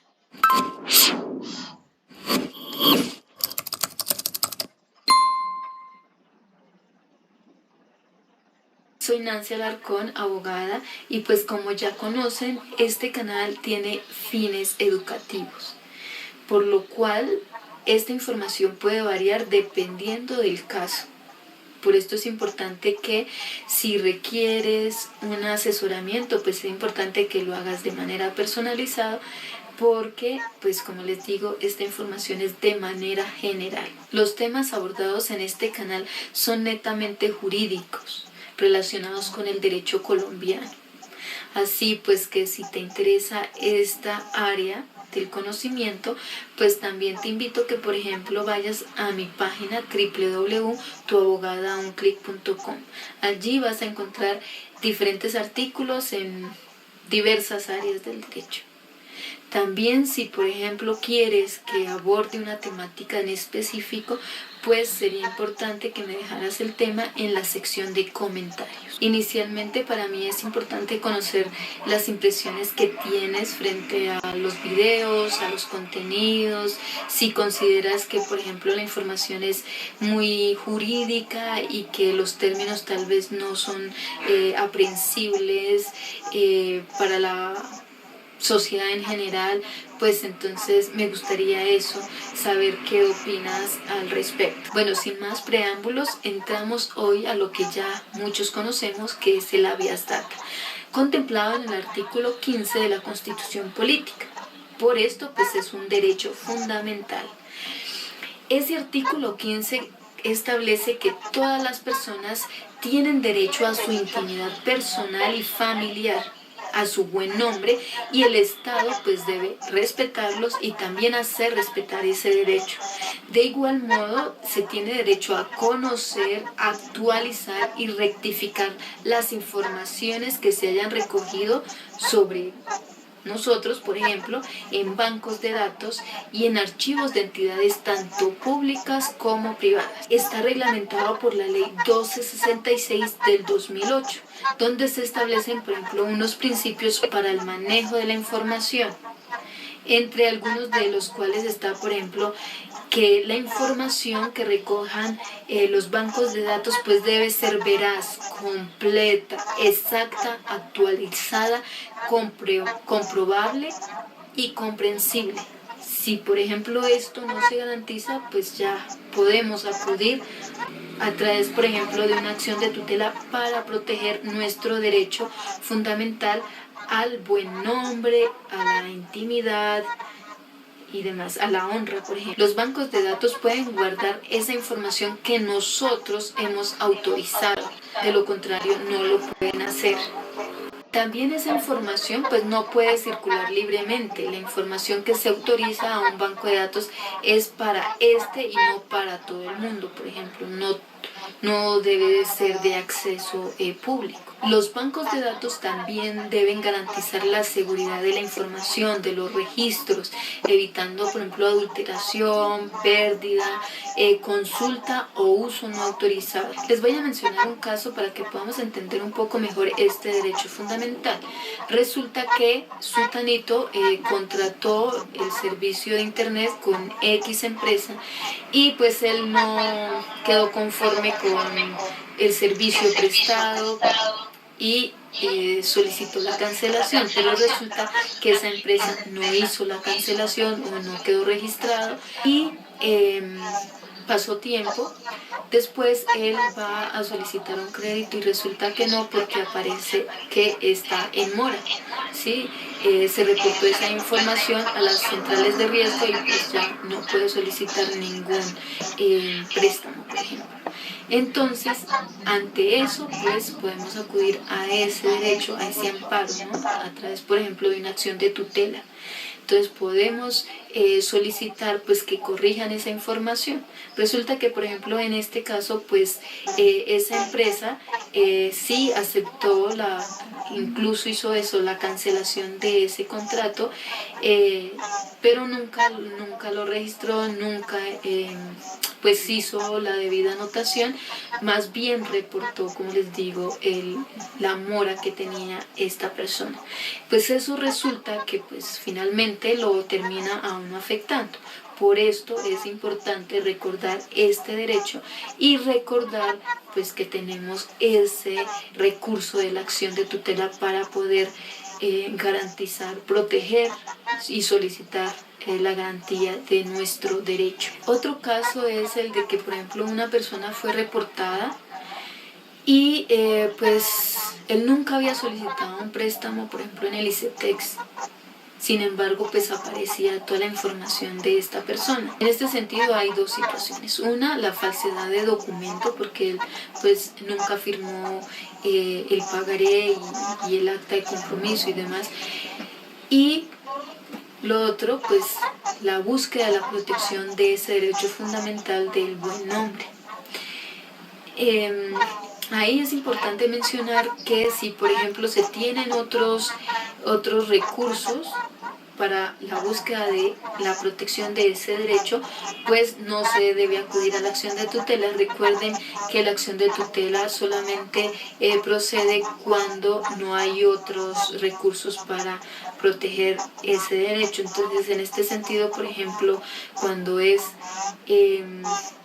un delito con falsedad de documento, pues tienen que haber investigaciones, pero sin embargo se puede solicitar que mientras se resuelva esa investigación, pues que se le permita como garantizar ese derecho, porque pues está siendo afectado. Entonces, por ejemplo, en las centrales de riesgo pues tienen la obligación de colocar como una anotación de que, por ejemplo, esa investigación está en trámite o que pues todavía no se ha resuelto, para que no termine afectando a esa persona. ¿Ya te suscribiste al canal?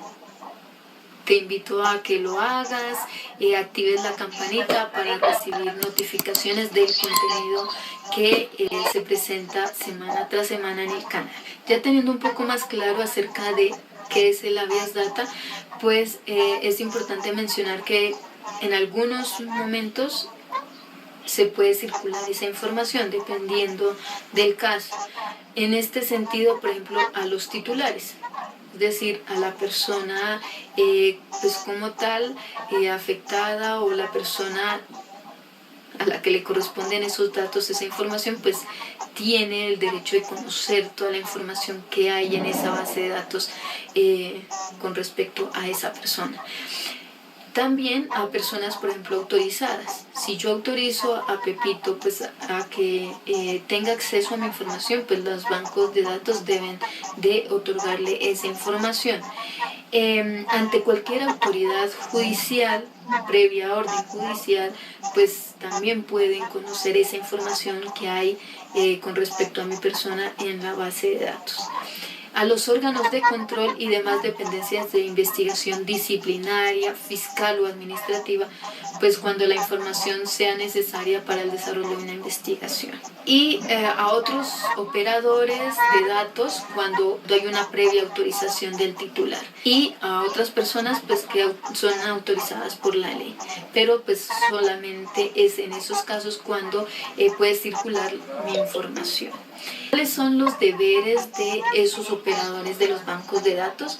Pues primero, que tienen que garantizar en todo tiempo al titular de la información el pleno y efectivo ejercicio del derecho del habeas data, de petición, por ejemplo, a solicitar la actualización y corrección de datos, ¿sí? Una situación que, por ejemplo, aquí cabe perfectamente es cuando, por ejemplo, diferentes dependencias tienen información en internet con respecto a mí, por ejemplo, y pues esa información no está acorde, me daña mi imagen, pues yo puedo solicitar que corrijan, que eliminen esa información. Otro deber de los operadores de los bancos de datos es que se debe permitir el acceso a la información únicamente a las personas que pues pueden tener acceso a esta. También solicitar la certificación de autorización que pues ha otorgado el titular. Recuerden que pues para el uso de los datos siempre tienen que tener la autorización del interesado o del afectado, dependiendo, ¿no? Estos operadores también pues deben conservar las debidas seguridades de los registros almacenados para impedir su deterioro, pérdida, alteración o uso no autorizado o fraudulento. También ellos, los operadores, deben realizar de manera periódica y oportuna la actualización y rectificación de datos. ¿Cuánto tiempo puede permanecer esa información en esos bancos de datos? Pues por ejemplo, si es positiva, pues esa podrá permanecer de manera indefinida en los bancos de datos de los operadores. Ahora, en cuanto a los datos cuyo contenido haga referencia, por ejemplo, a tiempo de mora, tiempo de cobro, estado de cartera y en general aquellos datos referentes a una situación de incumplimiento de obligaciones, pues se regirá por un tiempo máximo de permanencia. Ese no es por tiempo indefinido. Vencido ese término, pues deberá ser retirada esa información de los bancos de datos. El tiempo de permanencia de esta información será de 4 años, contados a partir de la fecha en que sean pagadas las cuotas vencidas o sea pagada la obligación vencida. Aquí, en este sentido, por ejemplo, la caducidad del dato financiero en caso de mora inferior a 2 años, pues no podrá exceder el doble de mora, ¿sí? No pueden, por ejemplo, si son 2 años, quedar el registro por 5 años. O sea, no es posible, tiene que ser, lo máximo tiene que ser el doble. En este sentido, 4 años. Cuando nosotros querramos, por ejemplo, solicitar o consultar la información, esta se puede formular de manera verbal o por escrito o por cualquier medio de comunicación, siempre y cuando podamos tener la evidencia de esa consulta, por ejemplo, por medios técnicos. La petición pues será atendida en el término de 10 días hábiles contados a partir de la fecha de recibo de la misma. 10 días. Cuando no es posible atender la petición dentro de dicho término, pues se debe informar a la persona, al interesado, pues las razones por las cuales hay demora, pero pues finalmente en ningún caso se podrá superar 5 días hábiles siguientes al primer periodo de vencimiento. Es decir, primero tienen 10 días. Si esa entidad dice no puedo darle respuesta en esos 10 días, pues máximo tiene otros 5, es decir, que un total de 15 días hábiles. ¿Cómo es el trámite de esos reclamos, de esas peticiones? Pues estas se deben formular mediante escrito dirigido al operador del banco de datos con la identificación del titular, la descripción de los hechos que dan lugar al reclamo, la dirección y, si fuera el caso, pues acompañado de los documentos que queremos como soportar o argumentar nuestra petición. En caso de que el escrito, la petición, pues no sea clara, falten documentos, pues se deberá solicitar pues que se corrija esa información, que se complete, y transcurrido un mes, y si nosotros no hemos presentado pues esa información que se requiere, pues se entenderá que se ha desistido de la reclamación o petición. Pero una vez recibida esa petición o reclamo por parte del operador, este incluirá un registro individual en un término no mayor a 2 días hábiles, una leyenda que diga reclamo en trámite y la naturaleza pues del mismo. Dicha información deberá mantenerse hasta que el reclamo se haya decidido, y deberá incluirse la información que se suministra a los usuarios. En este sentido es que los bancos de datos, en cuanto a nuestra información, deben colocar esa anotación, reclamo en trámite, hasta que se resuelva y se decida si por ejemplo, estoy en estado de mora. Entonces hay que recordar que el término máximo para atender esa petición, este reclamo, será de 15 días hábiles contados a partir del día siguiente de la fecha de recibo. Recuerda que para que una entidad financiera pueda divulgar nuestra información relacionada con la historia crediticia, pues debe contar con nuestra autorización, que esta debe ser escrita, clara, expresa, concreta y pues libremente otorgada. Además de contar con la autorización previa en los términos que ya mencionaba, pues cuando hay reportes de datos negativos a centrales de información crediticia, pues se debe informar al titular del dato con el fin de que pues esta persona pueda ejercer sus derechos al conocimiento, rectificación y actualización de datos antes pues de que sea expuesto al conocimiento de terceros. ¿Qué pasa entonces cuando, por ejemplo, una entidad financiera no protege nuestros derechos? Pues podemos acudir a la Superintendencia de Industria y Comercio y a la Superintendencia Financiera de Colombia. Estas pues deben ejercer pues la vigilancia e impondrán sanciones correspondientes de conformidad con las facultades pues que les son propias y según pues lo establecido en la ley. Es decir, que nosotros podemos solicitar que la superintendencia pues haga la respectiva vigilancia de la conducta de determinada entidad financiera cuando debe proteger nuestros derechos, etc. Esto es, grosso modo, pues lo que es el habeas data. Si este video pues no quedó muy claro, si más bien te generó algunos interrogantes, pues déjamelos en la sección de comentarios. Si te gustó el video, pues dale me gusta y también pues es importante que si consideras pues útil este contenido, este tema, pues lo puedas compartir por redes sociales y pues si no te has suscrito a mi canal pues también te invito a que te suscribas y actives la campanita para que te informen de los nuevos videos. Recuerda que también me interesa pues que me dejes tus comentarios acerca de cómo te parecen los videos, de los contenidos y pues yo estaré muy contenta, muy complacida pues que me escribas y así pueda también corregir alguna situación. Y nada, nuevamente mil gracias, un abrazo para todas y todos.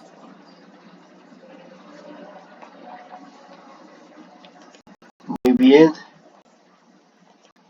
continuamos. Otro tema, técnicas para analizar los datos.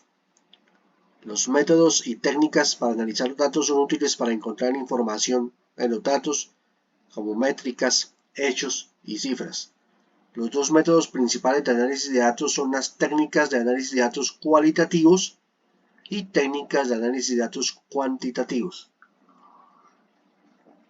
Estas técnicas se pueden utilizar de forma independiente o en combinación con la otra para ayudar a los líderes empresariales, a los responsables de la toma de decisiones, a adquirir conocimientos empresariales a partir de diferentes tipos de datos.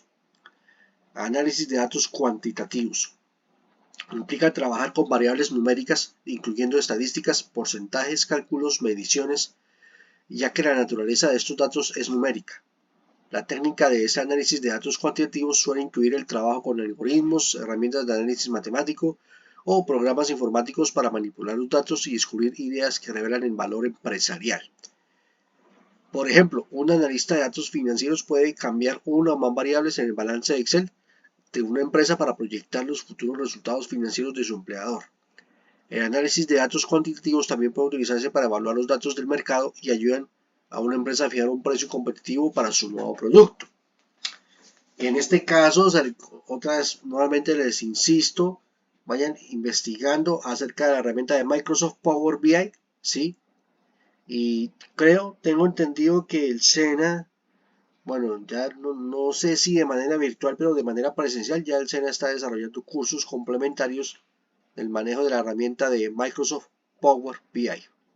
Power BI, sería bueno indagar si lo hay de manera virtual como este curso e invitarlos a que se inscriban para que realicen ese curso. Ahora, análisis de datos cualitativos. Los datos cualitativos describen información que no es numérica. El enfoque de estos análisis implica trabajar con identificadores únicos como etiquetas, propiedades, variables categóricas, estadísticas, porcentajes y medidas. Estos análisis de datos cualitativos, el analista de datos puede utilizar enfoques de observación directa o participante, realizar entrevistas, organizar grupos de discusión o revisar documentos y artefactos. Ejemplo, las técnicas de análisis cualitativo suelen formar parte del proceso de desarrollo de software. Los probadores de software registran nuestros fallos que van desde errores funcionales hasta fallas de ortografía para determinar la gravedad de los mismos en una escala predeterminada, de crítico a bajo. Cuando se recogen estos datos, proporcionan información que puede ayudar a mejorar el producto final. También hay otra metodología de datos masivos. En términos de metodología, la analítica de Big Data. Ustedes también han escuchado hablar que de la famosa Big Data, hay inteligencia artificial para Big Data, difiere significativamente del enfoque estadístico tradicional y comienza con los datos que modelamos de forma que expliquen una respuesta para cumplir con el objetivo de este enfoque, donde se busca predecir el comportamiento de la respuesta o entender cómo se relacionan las variables de entrada.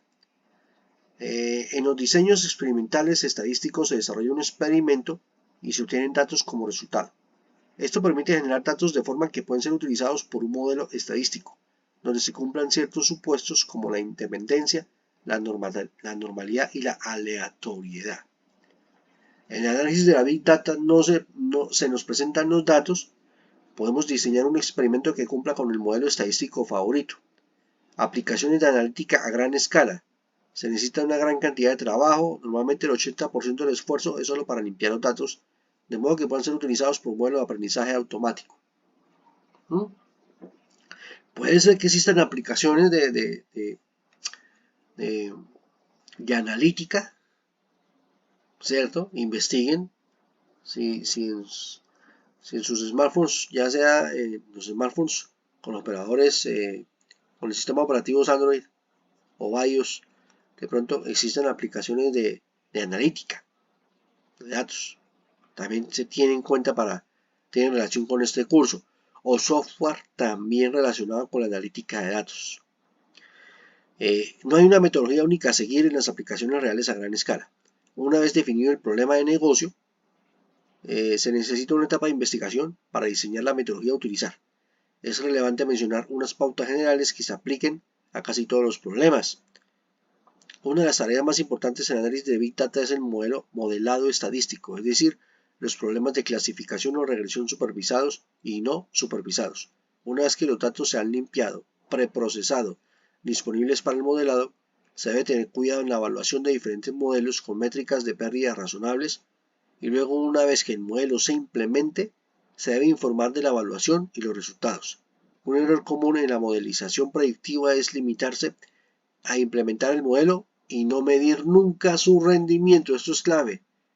Siempre que ustedes implementen un modelo estadístico o un modelo de analítica de Big Data, deben medir su desempeño. ¿Sí? Aquí hay otro vídeo relacionado con los conceptos de tecnologías y características para el manejo de los datos masivos. Este es otro corto vídeo, vamos a socializarlo.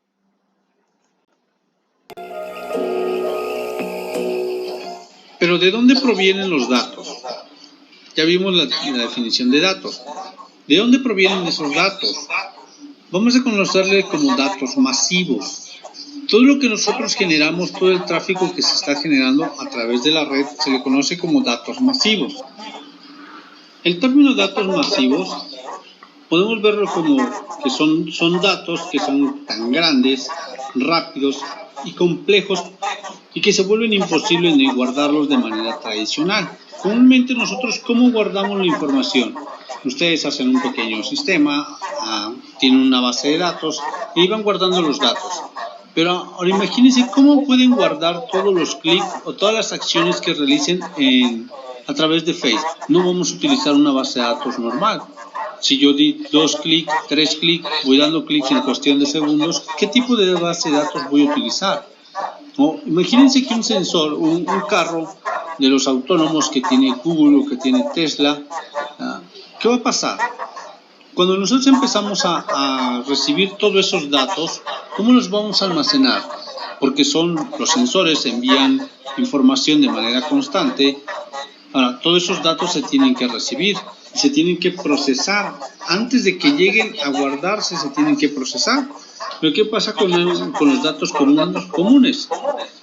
nosotros rellenamos los datos a través de un formulario, le damos clic en guardar y se almacenan y después se pueden procesar. Entonces, en esto los datos masivos tienen que ser tratados para que puedan tener información en tiempo real. Imagínense un carro de estos autónomos que no pueda procesar la información en tiempo real y dar una respuesta en tiempo real. Sería una catástrofe. Pero son imposibles de guardarlos, procesarlos y analizarlos con aplicaciones tradicionales de almacenamiento y análisis de datos.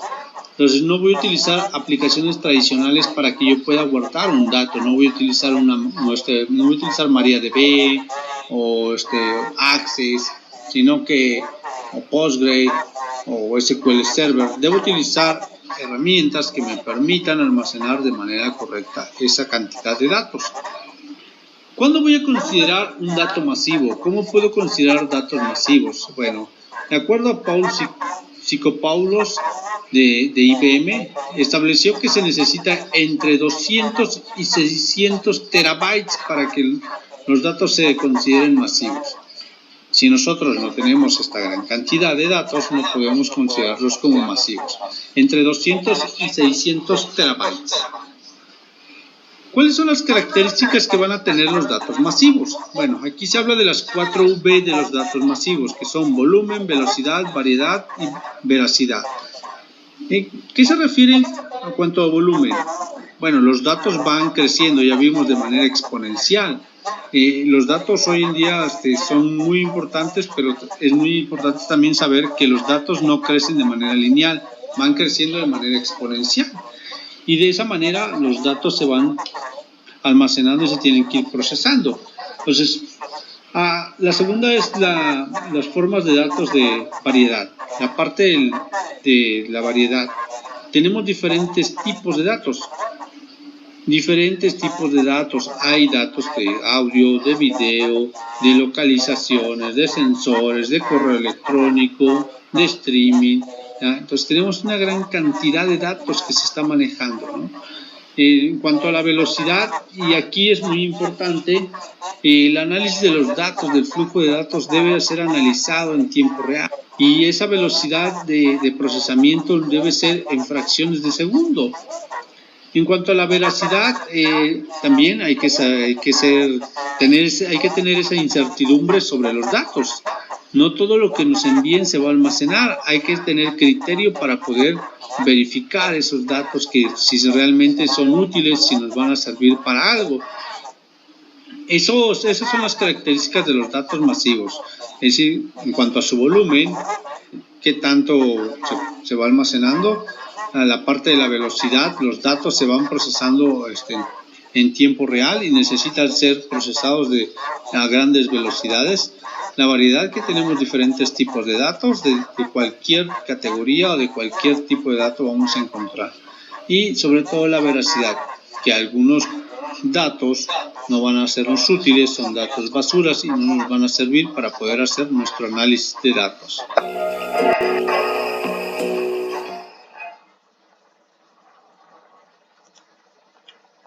Muy bien.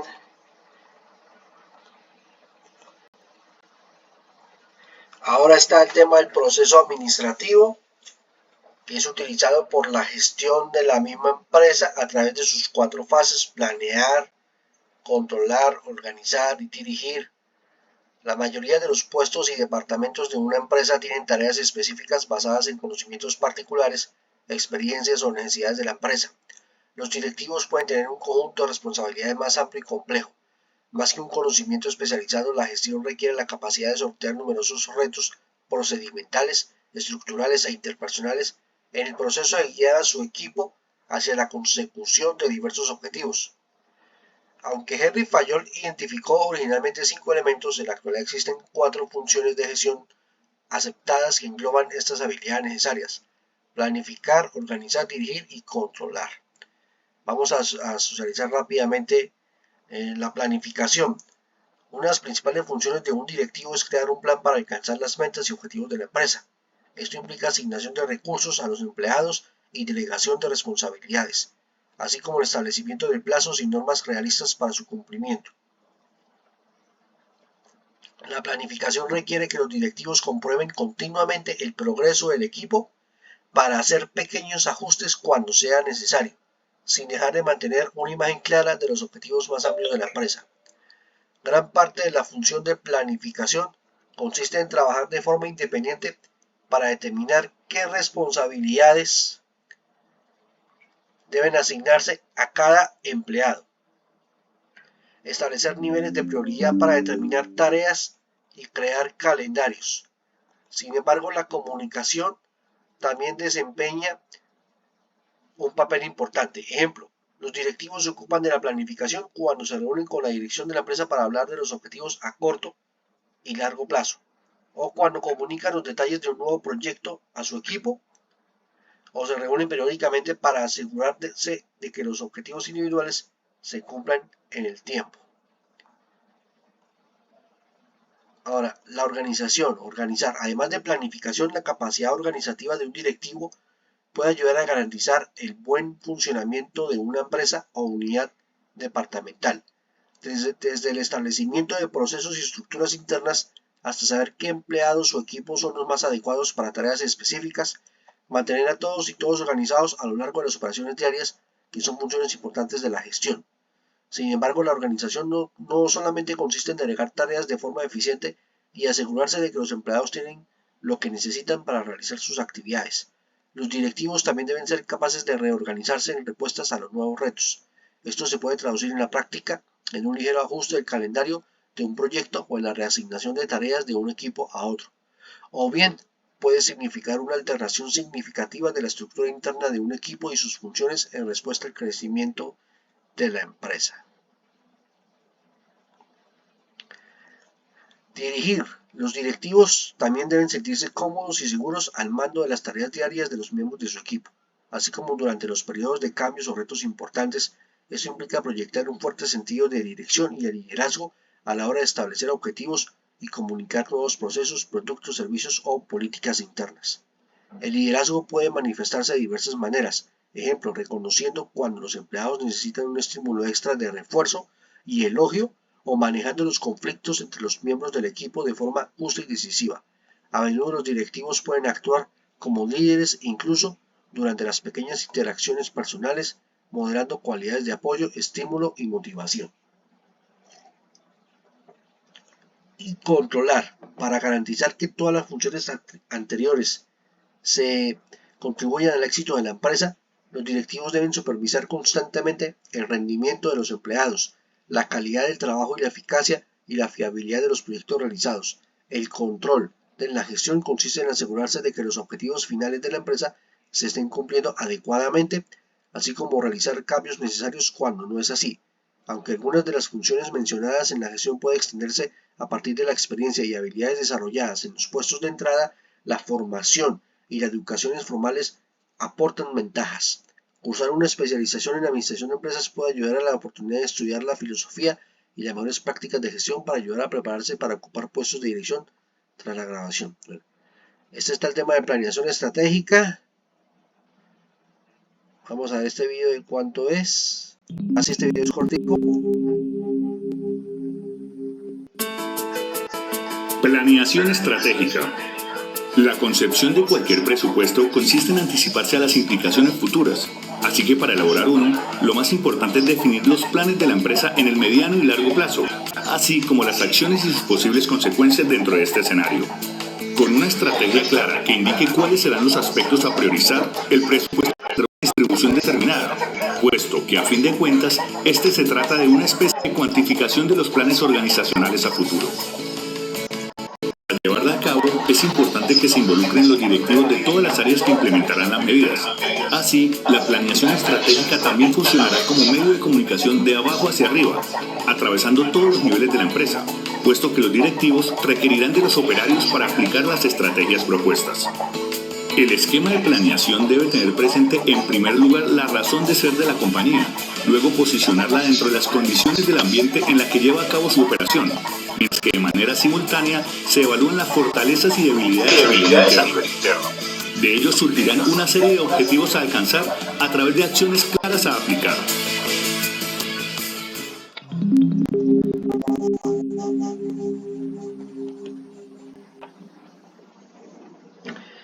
Y está el proceso de planificación estratégica, la formulación de la estrategia, se implementa la estrategia y se evalúa la estrategia.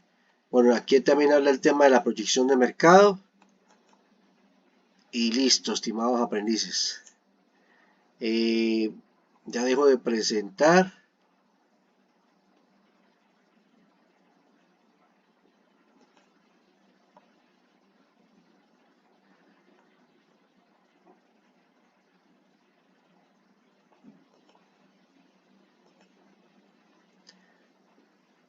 Bueno, ya me queda corto tiempo, entonces voy a parar la grabación. Voy a parar la grabación porque ya no esto